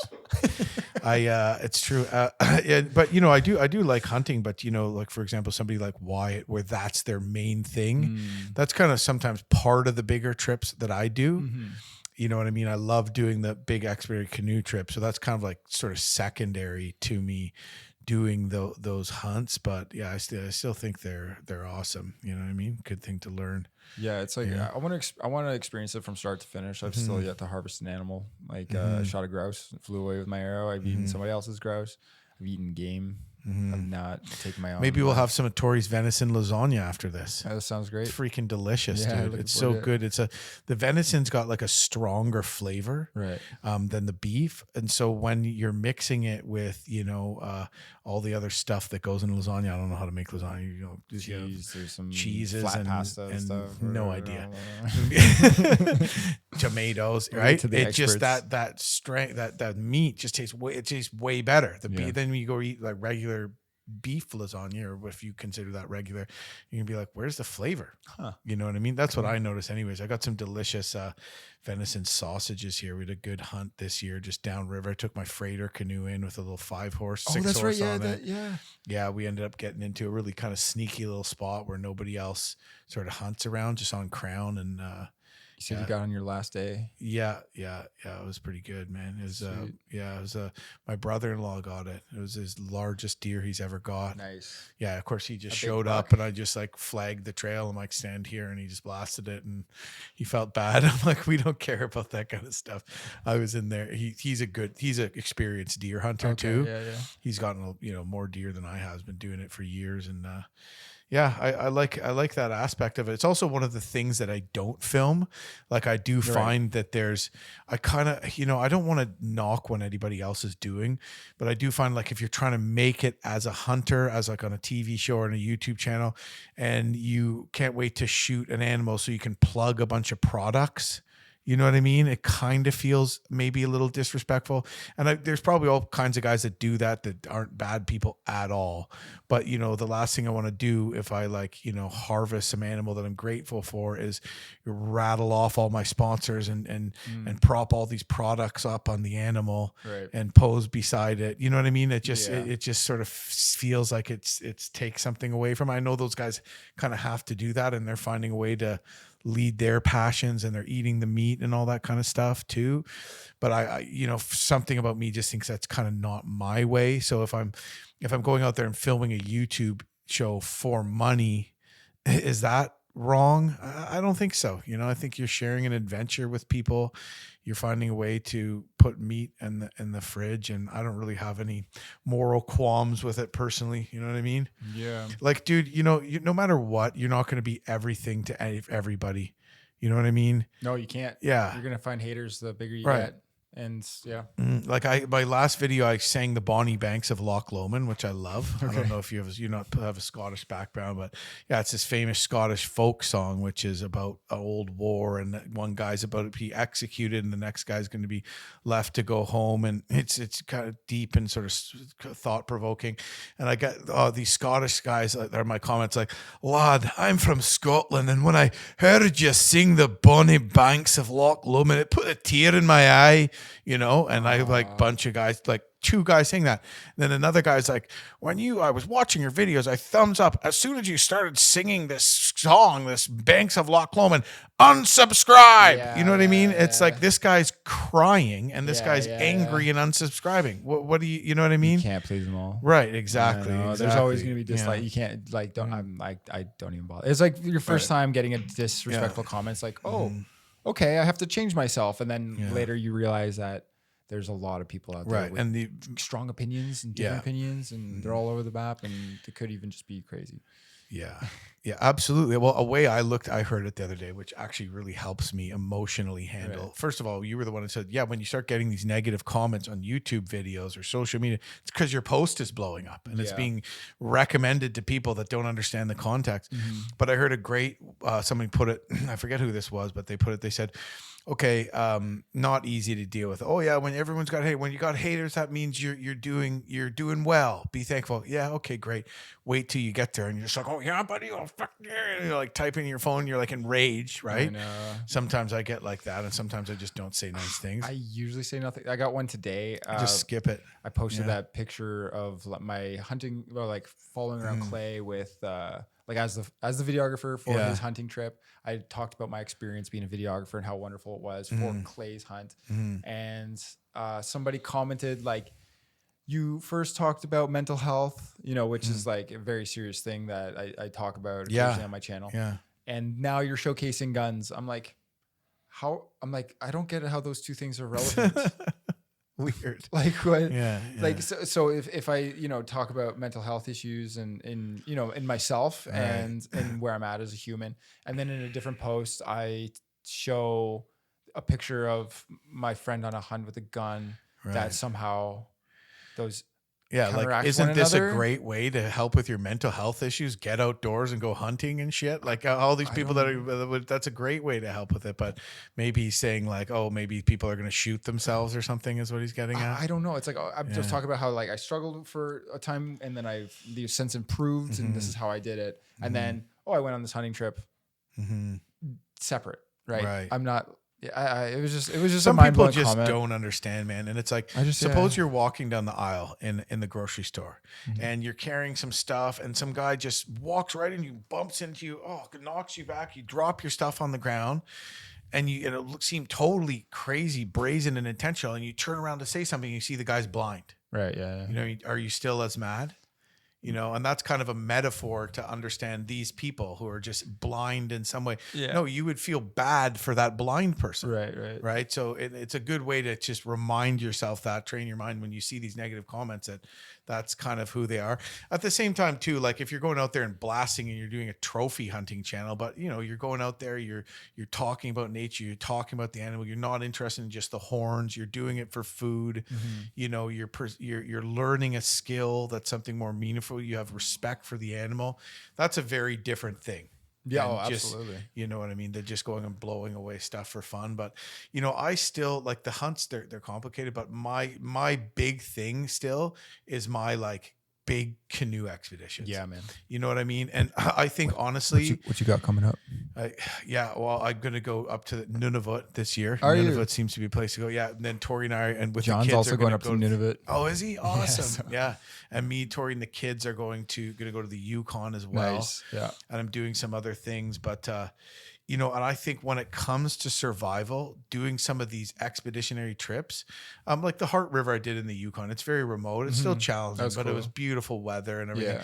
But like doing the one where, the northern Manitoba one, me and Ted did, or the one where I canoed across northern Quebec and Labrador, living off the land. That was my favorite video you've ever put out. One? Yeah, where you guys had to like hunt and stuff. Yeah. I thought that was so cool. Yeah, thanks. Buddy. I watched that, like I started watching that at like 1 a.m. Yeah. And I finished the whole thing. It was like, I was just like so into it. Cool, dude. That was like my favorite. It was probably one of the hardest trips I ever did, but like so awesome. Yeah. And that I think on average is what's going to give you the skills that you need to win a show like Alone. More than like military training and more than like not all like the kind of hunting Clay does. Like you can't break hunting down on one thing. There's people that bait deer and hunt off their back porch and shoot them with a gun. And then there's guys that go for a week at a time or longer in the mountains with a bow hunting elk. Yeah. You know what I mean? That's more like an expeditionary kind of thing. Yeah. But when you have to make it from point A to point B with all kinds of horrific obstacles in your way, while living off the land to an extent, I mean, what could be a better practice for survival, for real survival, you know, with or without a tap out button, So cool. than doing something like that. I think that it's doing that kind of stuff is what made you win alone. What gave me the skill to win alone.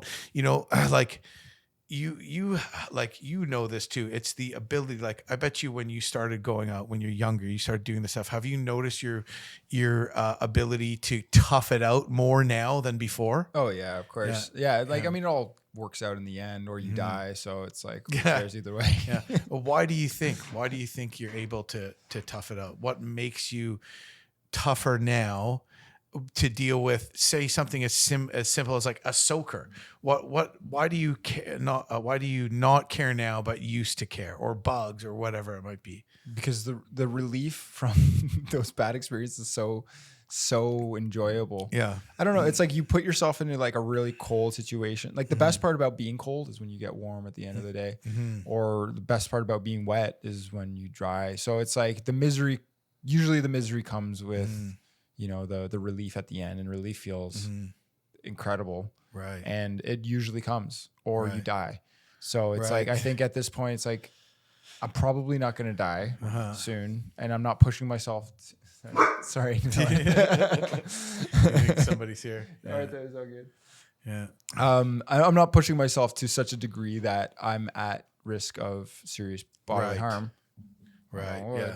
I mean, you could probably more dangerous driving up to your camping trip than doing it. Right. Yeah, exactly. You know? So, yeah, I mean, just experience, you know, baby steps. Like I didn't throw, I don't know if I've like jumped in the deep end on any trip. Maybe some people think I do, but it's all calculated. Right. Not like perfectly, like I improvise all the time, but it's like I have some idea in mind of what I want to do, and you know, weather permitting. I've had some really shitty nights, but you get out of those and you just remember, like, you know, how miserable it can be to sleep without a sleeping bag, and like, you know, the negatives. It's just like out there on the snow, or just like on like spruce boughs, but you know, you get through it and you're okay. You know, at the end of the day, you come home usually. Yeah. And yeah, I mean, I've always come home. Have you ever not come home? I mean, well, I mean, who would be doing this podcast? Right. So, right. Or we're dead. Right. Right. And we all will die. So yeah. I think for me, if I die on camera, like, I don't know. It's like, I want my family to like make a Xander Budnick video. Make a video, or and just then do a show my time lapse death. of you slowly rotting. Oh, imagine that. Oh God. Okay. I don't know.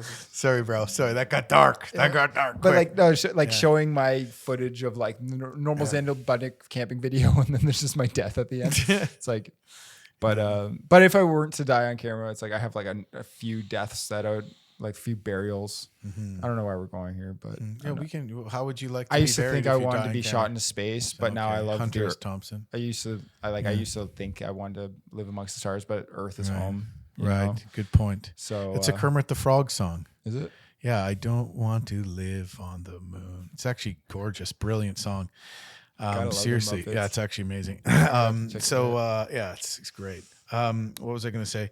So to me, it kind of sounds like you're saying when you learn something, you learn that you don't need to be, when you need to be afraid of it, and when you don't need to be afraid of it. Yeah, I don't think I've been in any real like, serious situations. Is that? I guess it kind of sounds like sort of like what you're saying. Like, okay, I'm cold right now. Well, I have enough experience to know that it's not cold enough to freeze to death, and I know that I can light a fire and get warm. Whereas before that experience, you might say, ooh, I really don't know if I don't know if I can get a fire going, or I don't know if I'm going to freeze or not. Right. Yeah. You know, it sort of sounds similar to what you're saying, you know? I mean, I went to, like, last night I was in, last 2 nights it was -20, and I got like really cold at some points, and I just knew to like throw on a coat, but like my hands were still working. I was fine. You know, it's like, Were you moving around a lot? yeah, of course. I don't know. It's like, I haven't been in a situation where it's like, oh, fuck. Right. Yet. Right. You know, maybe a little bit of that, like getting my car broken down in a bad spot. But Oh, it's just man. like, oh, I just have to deal with this. Right. Just like, right. oh, okay, here's another headache. It's not like I'm actually in serious I'm danger. in serious danger. Yeah. It's just a giant pain in the ass, basically. Yeah. It'd be like like nights coming in, you're wet. I mean, what would you do? It's like the cold nights coming in, you're soaking wet. What you like? You can't start a fire. You just like do push-ups all night in the Arctic. Well, yeah, Well, in that's the the Arctic, problem. You can start working out. You can start exercising, but that's only going to last until you run out of energy. Yeah, exactly. You know what I mean? And so you can't last the whole night just sitting there moving, especially because eventually you're going to be so exhausted, right? Yeah. So yeah, that's why they say in the Arctic, you don't want to sweat too much. Right? Yeah. Because if you sweat too much, your base there gets cold. Then when you stop moving, you can freeze. Yeah. You know what I mean? When you go up to Nunavut, you're going to try to drive on James Bay out to an island, and that's Nunavut, right? Yeah. But you might not make it. You might have to start walking. Yeah. Are you scared of polar bears? We're going to bring a gun. Yeah. Yeah. Bangers and stuff, but we're going to have our truck. Right. Or unless we're walking. Yeah, the polar bear thing kind of freaks me out a little bit. How far is the island? I never even looked. I'm like, yeah, just drive to Nunavut, man. Like Peace out. 4K. Tried to reach out to like a guy up there. Mm-hmm. He never got back to me. I tried him on all platforms. Did you try like the mayor? No. Try the mayor. Try the mayor. Try like City Hall. Yeah. Cool. Try like the town hall or whatever. It just sounds so like. Yeah. Yeah. Like I don't know. That's because it's a small community. Reach out to the mayor. People will probably be so stoked that you're coming up to do that. They'll probably be like so welcoming. You know what I mean? I'm pretty excited. Yeah, I had somebody reach out from Fort Rupert on my messages and just saying like, "Hey man, come to Rupert House. Blah blah blah. We're gonna do this and that." Like I think they think it was cool. You're doing some trips with your brother more now, eh? Yeah, man. That guy just like. Well, he kind of got me going quite a bit. He's the brain guy. Like he's the ideas guy, at least in terms of trips. He's got like all the rivers, all like the lakes and cool areas that he's looked up. And I was like, I just hit Max up. I'm like, hey man, like I'm looking for I want to do 2 nights. I want to like bring this gear. And then he's like, oh, you got to go to this area. Right. Cause I'm looking at the weather. Cause like, that's how I like to film my content, like cool, interesting weather. In a nice spot, cook some delicious food, or like do something kind of like interesting. Make a story out of it that's a little more than just Xander goes camping again. Yeah, exactly. Right. And so Max just has like all these cool ideas, and I like to bring him along. He's a nice guy, and we get along. So yeah, and he's doing YouTube quite a bit now too, right? Yeah, he's doing all right. Yeah, some super nice shot. He has a lot of ideas on how he wants you to fly the drone. I've noticed because he doesn't have a drone. Yeah, he's got a drone now. He does. Oh, that must be a relief. Yeah, because I noticed he had like a lot of Xander they shot like panning, tilted a bit to the left with us walking, and you're just the like worst backseat drone flyer. Yeah, right. Yeah. It's just funny because it's such a brothers thing. I can like relate to that relationship that you and him have. You know? No, he's good. He's a good guy. We talk all the time. We talk every day actually. Just like, hey man, what you doing? Yeah, like, hey, this is what's up with me. YouTube. I don't know. I love talking YouTube. So he's like one of the guys. Did you have well, yeah, it's so true. Yeah, my brother too, because he's in YouTube, right? So Ted will go off and talk about this and that, and Ted's knowledgeable too. He's like more of a research guy, where I'm kind of jump into stuff guy. So I'm more of like a bull in a china shop. He's sort of like a little bit more calculated, I think. Right. But so when I do notice something when I see these kind of outdoor YouTubers that are canoeing these large distances. They all tend to be pretty big people, like fairly strong. Yeah, tall, strong kind of people. I've noticed that too. Yeah. And I'm just like, I guess because maybe you'd be more drawn to it if you're not going to break your back to carry all your stuff if you're smaller. I have no idea. You're 6'4", 6'5"? I'm about 6'5", yeah. Yeah, I'm 6'3", 6'4". Like John's the same height as me. Brad's the same height as me. Max is the same. Max a little taller than Max. Yeah.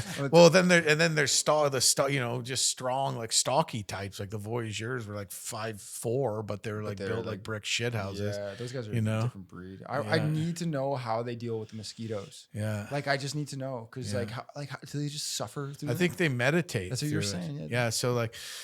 They used to just sleep under their canoe with a little tarp, prop their canoe up on the side and a tarp like this, and just sleep under with all the bugs on them. I think it's just just allow the bugs to land on your face and fly away, and allow them to land, and just slowly just sleep through it, and just sleep through the night with potentially getting 1,000 mosquito bites on your face. Some early day Buddhists. That's what I think. If I was on alone through like at the heart of mosquito season, that's where I think I would really crush alone, because like I can just handle getting riddled with mosquito bites better than the vast majority of people out there. Yeah, I don't itch anymore. It's just when they like get into your ears and that the ear thing. The ear thing is just like yeah, that's kind of hard. I don't know. Maybe I need some more like mosquito therapy. It's like when you're like exposed to like your fears and you overcome them. I just need like, I'm not afraid of mosquitoes. I just need more mosquito therapy so I can just harden up. Right. Like yeah. really Harden. And up. the other thing that works is just pretending that you don't care with just like a toxically masculine attitude. Yeah. Like, I don't care at all, but really you do. Yeah. And then eventually you just like actually don't.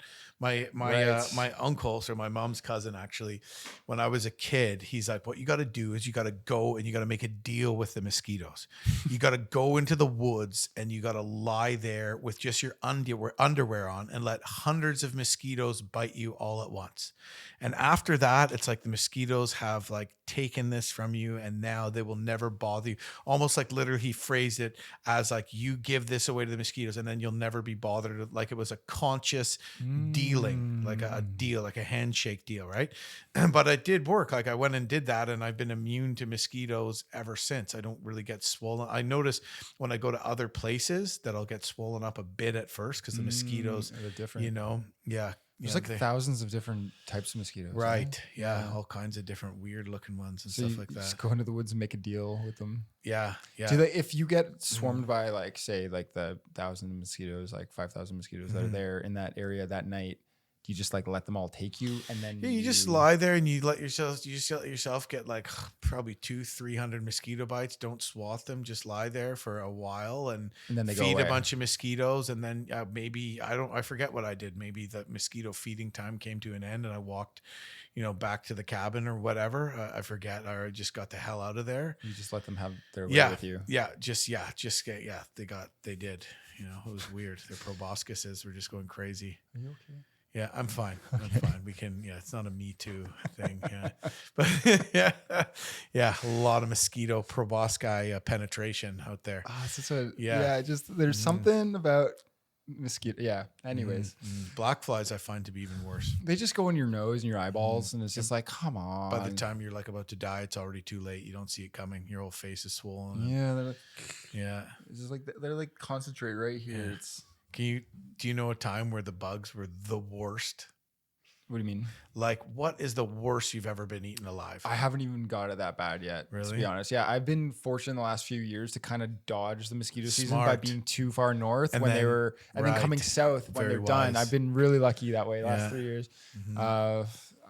Did we have them? We had them on the mag a little bit. We did, yeah. Just a little bit, though. The time me and Brad Jennings did the upper mag and then me and Ted did the lower, they're really bad that year. Video, yeah. Brutal. Yeah. But nothing that you can remember, like, absolutely being killed. Right. You don't have anything like that? No. Nothing where just you mosquitoes. Clap and there's like you killed 10. Yeah, a little bit, but like mosquitoes. I've had some real bad mosquito experiences. Yeah. But other than that, no. The black flies, like that's why I think mosquitoes are worse for me with black flies.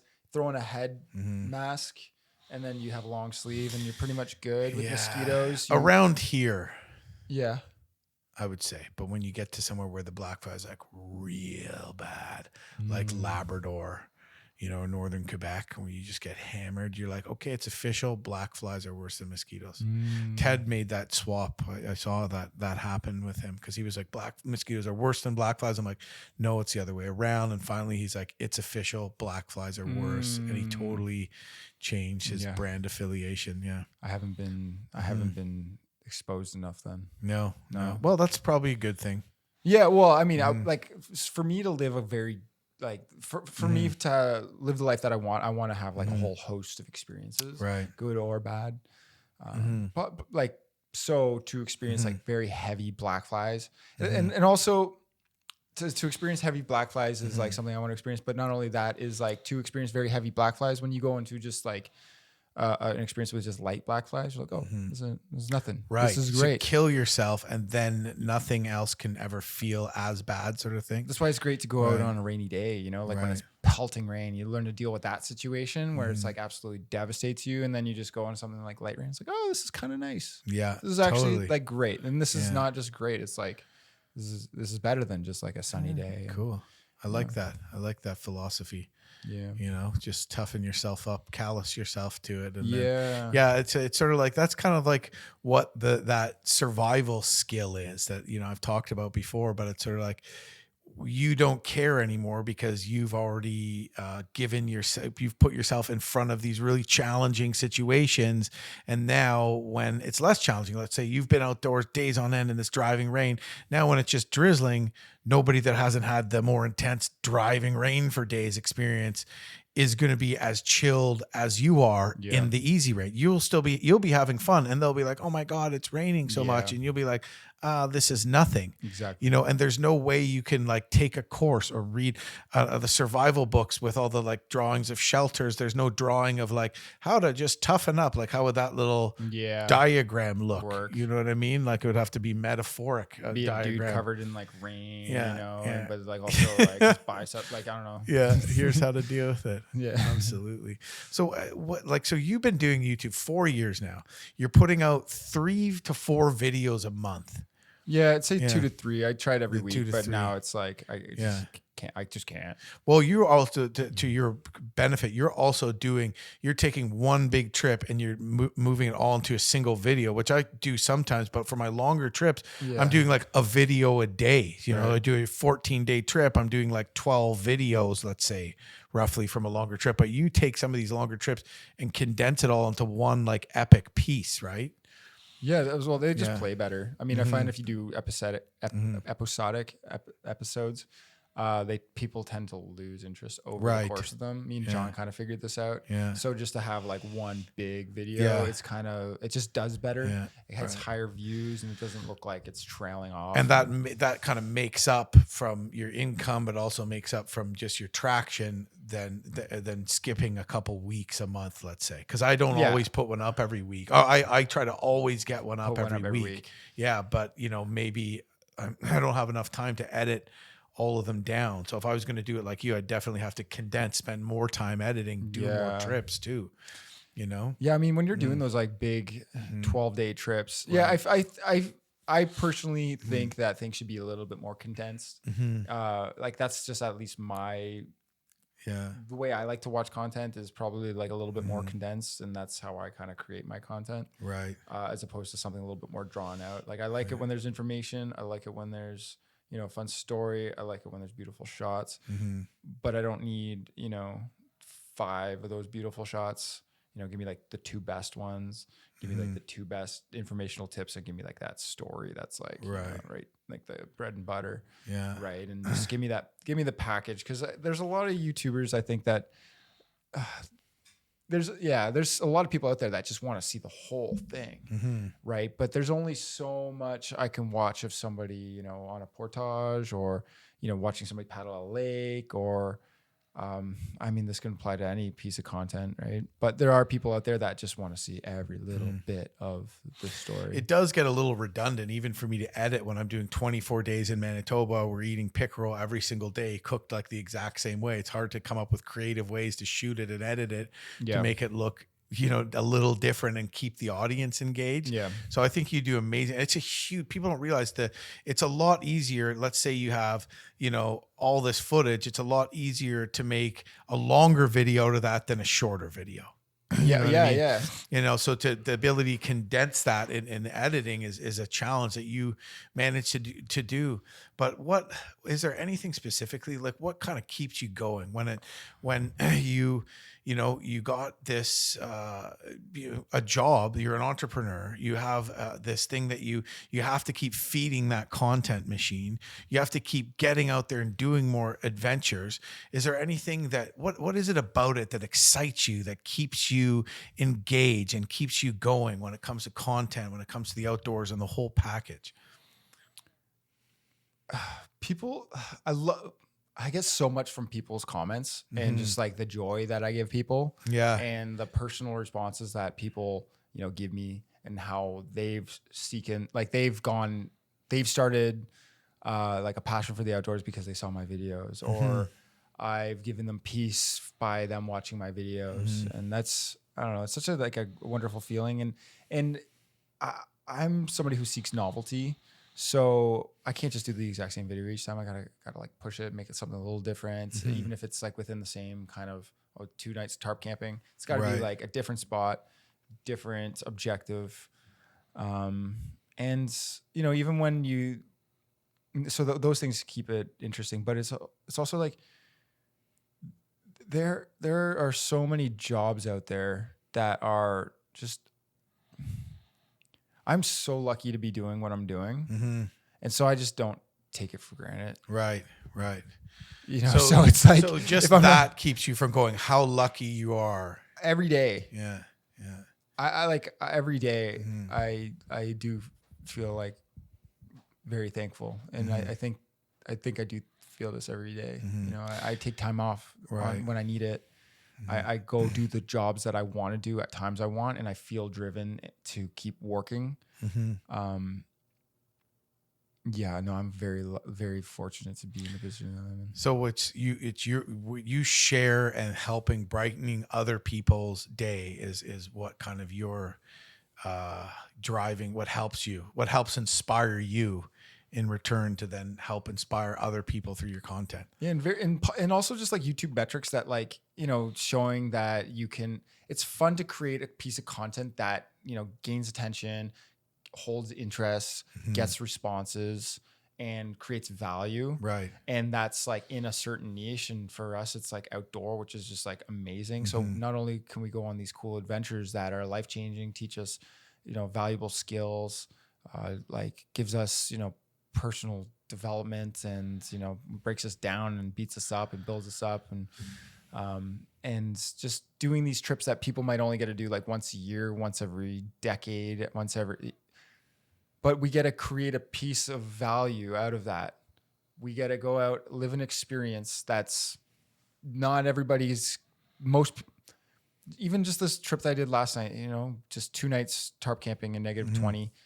Not a lot of people are ever going to experience that. And then so to be able to experience that for myself, which, having a whole host of experiences in my life is very valuable to me. And that's what is a key marker of me, in my opinion, of having a successful life, or like a fulfilling life. Not only do I have that, but I'm also creating a piece of content, which is like a valuable piece of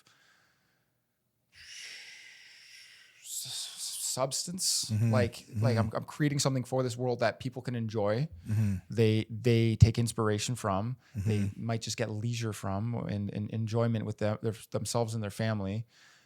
But I'm also making like money, which just like helps me live, and I inspire others, and yeah, it's incredible. Yeah. You like sitting back and looking at something that you created. Oh, it's awesome. Yeah. No, I love that part about it. And that's one of the things I always thought was cool about you talked about being in kind of construction, right? Renoing and building stuff. I used to do some, small scale construction, build docks and stuff like that. And I would just sit back and stare at this for a long time. And I feel kind of similar about YouTube, and it's something you're constantly adding to, constantly being productive.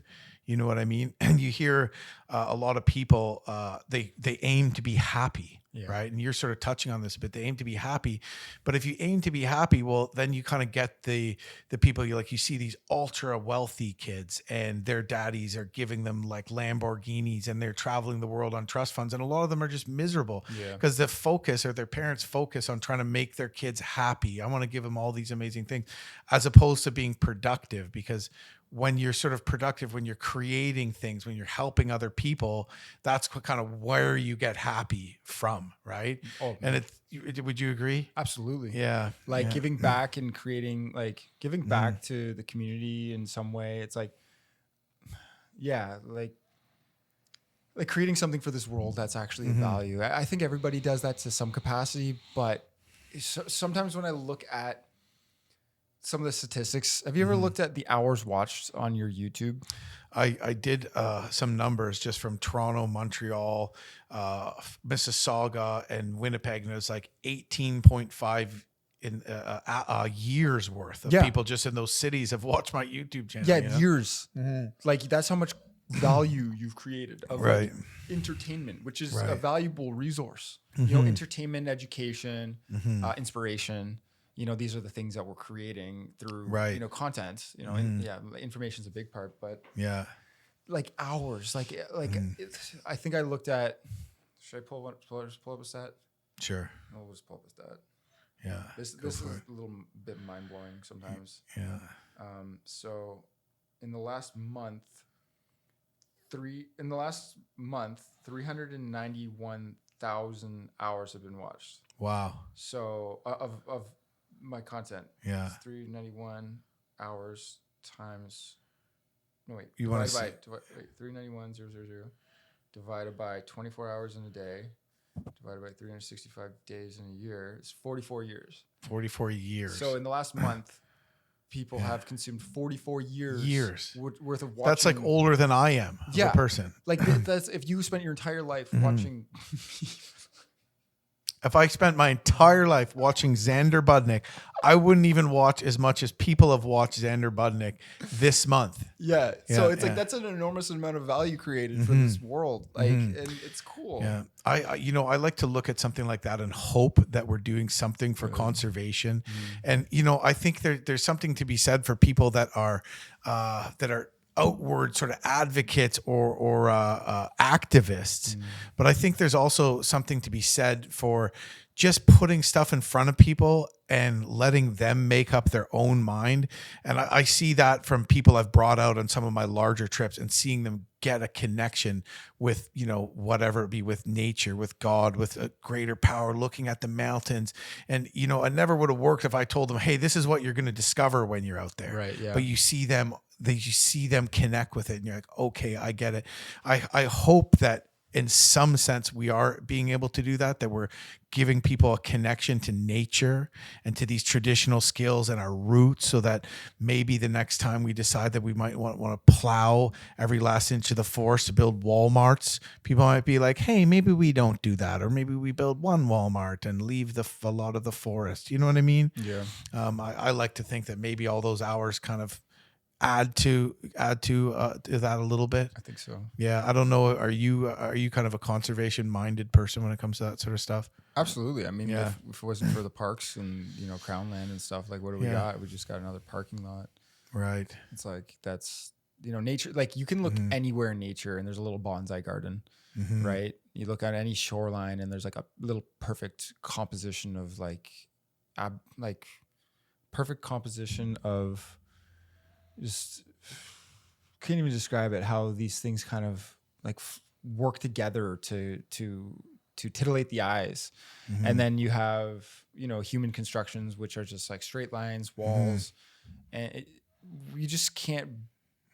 Nature just is so beautiful to our core, like to our like deeper selves to look at, that just can't be emulated in right. in Actually, you remind me of something too, the scales of it. So I think I read in a Tom Brown book or something like that, somebody was showing him that if you hold a rock really, really close and you stare at it, that rock really almost resembles a giant rocky mountain. Right. It's like fractals. On a really small scale. Yeah, and you almost kind of meditate and could imagine yourself little walking up this rock.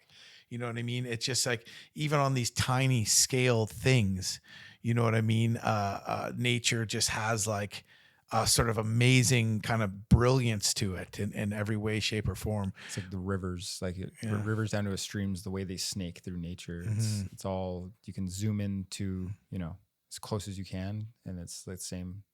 What do they call that? How these fractals. different, what's it called? Fractals. Yeah. Isn't that fascinating? Like the shoreline, the way the shoreline like breaks up into like smaller and smaller pieces of itself, and you zoom out to like space and it's the same types of shapes. Just the patterns resemble themselves. Like the vein, the rivers, when you look at an aerial photograph, resemble the veins in a leaf. Absolutely. You know? Yeah, something like that. And these things it just seems like surreal almost, like how, like there's got to be some greater force was like, okay, this is how we're going to. So some people do think that's evidence of a greater, higher power, or, intelligent design behind everything too. Right. I think you get some of that when you're out in nature. Absolutely. You know what I mean? Like, I think that's why, especially when you're out there also getting exercise too. You know what I mean? I don't know if you find that just to, we mostly do trips that are self-propelled too, right? Right, yeah. I feel like you paddle across the lake and look behind you. Wow, this is how far I paddle. You get to camp. You got the exercise. You feel like you accomplished something. As much as I love motorboats and stuff, you don't have the same feeling when you just bombed up there in a motorboat or drove there in a car, right? No. You don't notice as much around you either, know? Yeah. No, it's nature's done so much for me. I'm just like so grateful. What keeps you going? Well, I mean, for me, I think, just this is my podcast. I'm asking the questions here. Just kidding. Give us the goods. Honestly, it would be a similar thing to me. Like I like building something as well. I really find it to be fulfilling to follow something that I'm passionate about and find a way to make it work and say, holy shit, this is actually working. Just that little kid, Jimmy, who was really smart, but he was misbehaving and talking out of turn or whatever to the teachers that thought, okay, you're not good enough or you're going to fail. But also now being able to kind of, oh yeah, I knew I was this guy that could, live my dreams and break out of that 9-to-5 sort of framework that I was never really happy living within. Yeah. I did mineral exploration and stuff, which I was really happy for. Some of those jobs are really good, but some of them, man, like winter drilling, night shifts and shit like that, man, I'm just like, oh man, like the money was good, but I'm like, oh, like, I don't know if I want to be doing this forever. And just the fact that I was able to sort of take that risk and that challenge, like, dude, I was like, it was a struggle when I decided to go into this full time.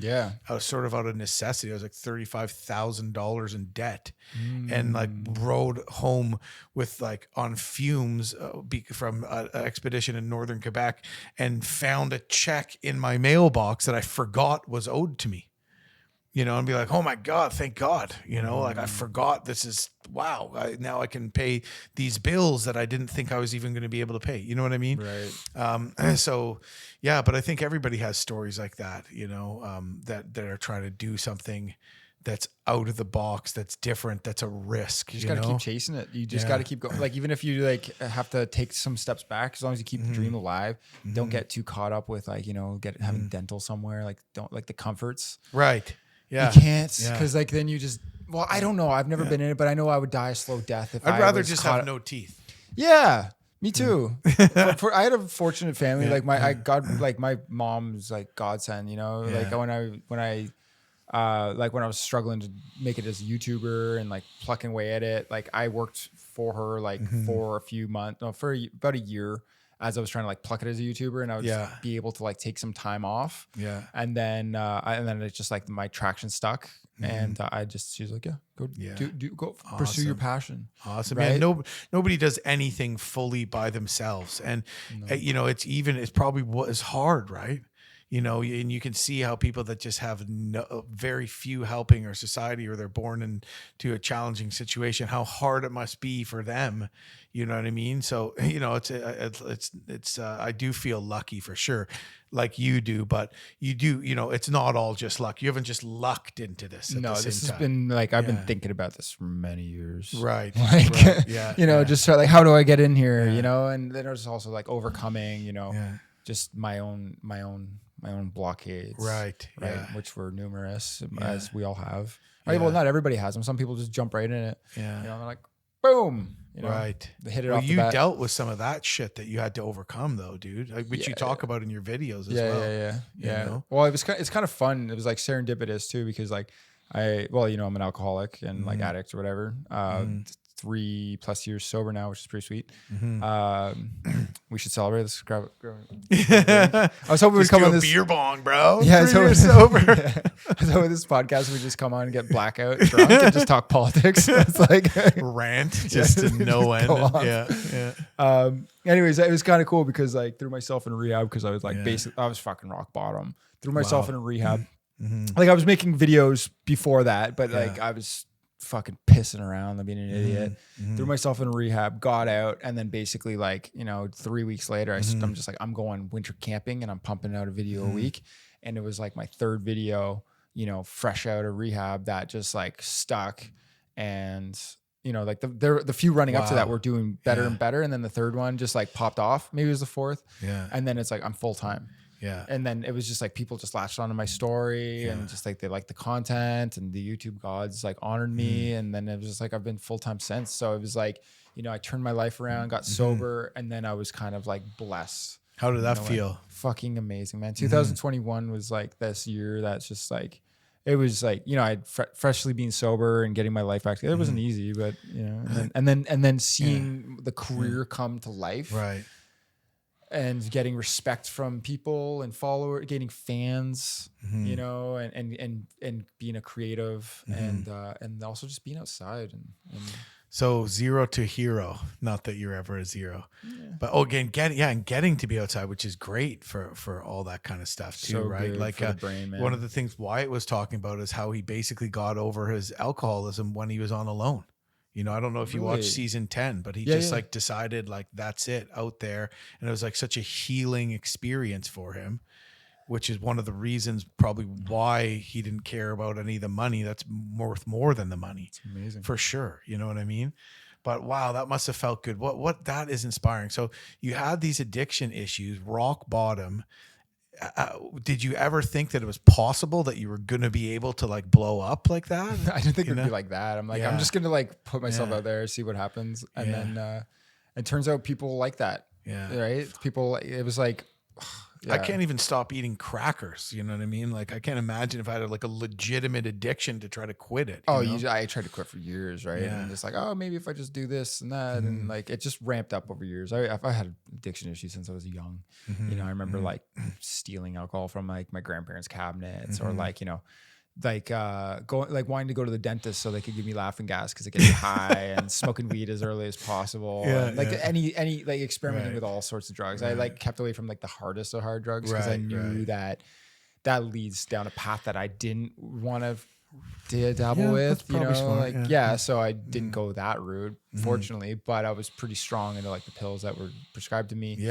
And I would, whatever. And then alcohol and a lot of other like kind of middle grade drugs that I would dabble in daily and mix and whatever. And then it just ramped up to the point where I was like so unhappy. And it was just like, it's like, what do you do? Like, and there was no way out other than off everything.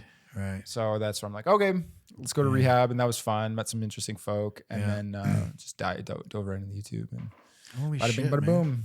Yeah, and then you just went all out on YouTube and just started below. Like I remember the first time you came onto my radar, I just saw the video. I think it was like you're camped on a remote island, and I just there's like a close up of your face, and you're just like kind of like look at this intense kind of look on your face, and I saw this island and like, kept popping in, and I'm just like. Then all of a sudden, she's got like millions of views. My brother, he's like, yo, you got to check out this guy Xander. Right. And then here you are freaking on my podcast, all humble. When you're a way bigger deal than me. No, man, you are the biggest deal. Like, man, getting to like be friends with you is like boom. That's like that is so now cool. I've really made it. Yeah, well, I've done the Baird Country podcast. The podcast thing is sweet. That's awesome. But like getting to like be friends with you and getting to like meet you at first, talk to you, and then I don't know how that was. It the YouTuber meetup? I think it was the YouTuber meetup. Yeah, probably. So getting to meet you there and then like becoming friends on Instagram and stuff, that was like pretty cool. And then like going on a trip together. Now we're like friends. It's pretty. Yeah, you're at my feels house sweet, and shit. Man. I remember. It was that YouTuber meetup, and I remember we were trying to get wood, and I was like way up some steep hill trying to cut wood, and you and Max helped out, and I'm like, fuck, these guys were raised right. You know, you're just helping out. You're not scared of hard work. You're, you know, carrying stuff around, like, you know, and I was like, man, these guys are all right. You know, these guys are good guys, man. Like, Thanks, they're the man. kind of guys that do the dishes when you're invited over for dinner. You know what I mean? Right? That kind of thing. We got good family. No, you guys are cool too, man. Yeah. Like you and your brother are like good shit. And like you guys you're the videos that like I watched. Nice. I wasn't big into I don't say I really watched anybody. And Well, it's hard to find the time, isn't it? yeah. Like I love living my own outdoor experiences, and I'll watch like some bigger videos, like, but I wouldn't watch too many people do what I do, but I would watch you do your big expeditions. Right. So I watched a lot of you, but I didn't watch many other outdoor YouTubers.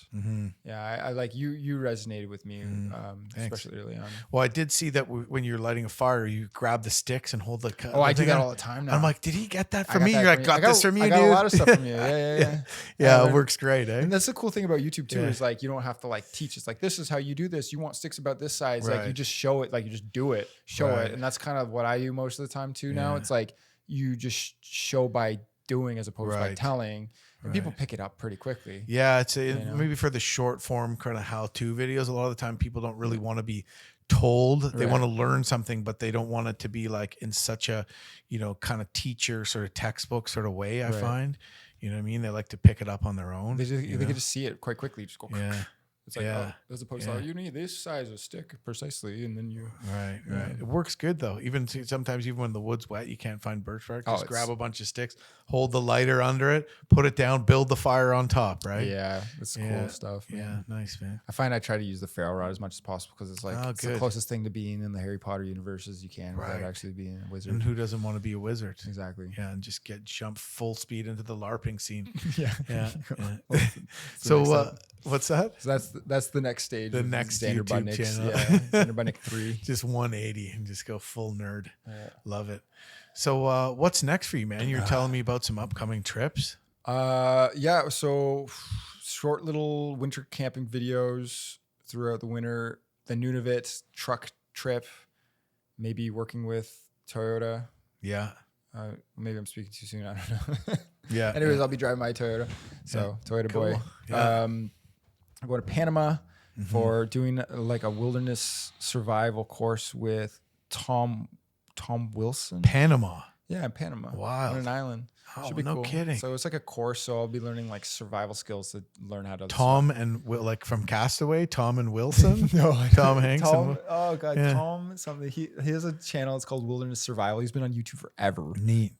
You would know him if you saw him, but I'm really bad with these names. So doing a course with him, and then doing a video there, and then doing a Nunavut trip and Iqaluit, and then planning the summer, man. Like Nunavut, you're already on my butt about summer trips, and I'm just like, man, I'm just trying to figure out what I'm doing tomorrow. It's hard, you know. So we got to do a spring trip. Yeah, I'm just getting fired up and excited about it. You know, one of the places that I feel like I haven't even gone enough is like spring brookie trips in Algonquin, right? Like I absolutely, because I'm always on the whitewater trying to go farther, but like Algonquin Park is an amazing speckled trout fishery. It's like a black hole for me on the map. I'm like, okay, where am I planning my next trip? And then there's like a big Algonquin, and I'm just like, gotta drive around it. So you're the same, right? Right. Yeah. It's like it's right here. Dude. It's right. It's a big, beautiful park. I just feel like it's overused, maybe, but I don't know. Maybe I'm just not going to the right place. It has gotten a little bit gorgeous, more. Man. It is. It has gotten a little more overused. But if you're getting into the backcountry in the spring for spring trout season, you know, you're kind of running into more fishermen there. It's not really over, you know, there's a lot of people that are just like, it's like a religion to them to get in and go spring trout fishing. But there's some places where at that time of year, you're not getting the main influx of like endless amounts of summer camps or everything. You know, me and Tori, the weekend after May 2-4, we paddled Opiongo, Crow River, Petawawa River to McManus Lake, pretty much crossing a majority of the park. Didn't see one person. Nice. Not one person. So yeah, it's somewhere I was thinking I'd like to get into and do like a, try to chase some big trout and do like a pretty badass trip, you know. But it's hard to do everything, isn't it? You know, man, I can't, like especially doing these longer trips. Like if I do a 10-day trip, I'm editing for 2 weeks, right? And then there goes a month, right? And then if there's only like 4 months of the summer, 3 like real serious months. It's like Our seasons aren't too long. Our summers aren't too long here, right? I know. So it's hard to do it all. I'd love to get an editor. I've had like help with your editor as well, Kyle. Kyle, he's coming on the show, eh? Yeah. He's coming. He's jumping into Baird Country. Nice. Yeah, I just thought it'd be interesting, kind of behind the scenes. But also, he's another guy that's he's like not even 30, and he's managed to start this whole business when all these other people from his generation are never going to be able to afford a house and never going to be. And he's like doing it all, traveling the world to exotic locations, like photographing hot chicks, like but he's like plays hockey Playboy, and basketball, philanthropist, millionaire. Yeah, like who is this dude? Cool I want to talk to this dude, so I'm Yeah, going to get tell me him what's in up. here too. Yeah, Cool. Yeah, Maybe right a on, good guy man. on the show. Cool, man. So we getting into some brookies this year or what? I'm thinking so. Yeah. gotta If figure you want, that if we'll get you like maybe Crow River, maybe Nipissing, trying some, where we really load in and maybe catch that like 8-pounders on those little lakes off the Nipissing River where you have to like bushwhack into them. You're not allowed to camp there. You ever thought about like, I have a pack raft. I just haven't used it yet. Right. Right. Like a canoe in pack raft. Yeah, like, dude, I totally. So something I like have really one too. Kooky like that. I was talking to Brad Jennings before the pandemic that we were going to start from here. Now this wouldn't be a brookie trip, but then we'd bushwhack to Big Deer Lake and take the Deer River, it's called locally, but the Fiari, back down to Maple Island. And there's all these little whitewater rapids. There's walleye in there and stuff like that. And pike would be open, but it'd be like this tight little intimate little like whitewater ledges and just like a river that no one ever paddles, that very few people see. There's a few places lower down where quad trails come into it, but it would start with like a 7K bushwhack to like a wicked backcountry lake. So you need to pack raft it. Yeah. Because you'd start from my house, and this is all just bush back here. You'd start from my house, 7K bushwhack would be the start. Boom, then you'd be on the water the rest of the time, and then you'd finish about 15-minute drive from my front door. Sweet, that sounds awesome. Yeah. I've been talking to Brad, but that's cool. That'd be a cool pack rafting one and close. But it's like, if I was gonna take 5 days, man, maybe I'd rather go into the spring and go to Algonquin and go get some big specs, and you know what I mean. Time, man. I'm 4 years into this. I feel like I haven't done anything yet. Yeah. How much time do I have left? Like, right. Hopefully, I stay relevant enough to like bang out some more videos for another few years. Well, you start a reaction channel. Yeah. Well, I did. Yeah, you did already? Yeah. Oh, cool. I haven't done any video. Well, I've done my video, and we'll see. But that's going to be kind of on the side, like your podcast. But honestly, this podcast thing is such a good idea for you. Thanks, it's buddy. Like this works well. Appreciate it, man. Yeah. Well, maybe we should wrap this up a bit, buddy. I think we've been chatting for a while, so wonder how long. Yeah, appreciate it, man. Well, it's been a lot of fun. Thanks for having me on. No problem. Good to see you. Yeah, thanks for making it work. I know you had to drive a bit out of your way, so oh yeah, appreciate it. It's all good. Anything for you, Jim. Yeah, looking forward to the future trips, man.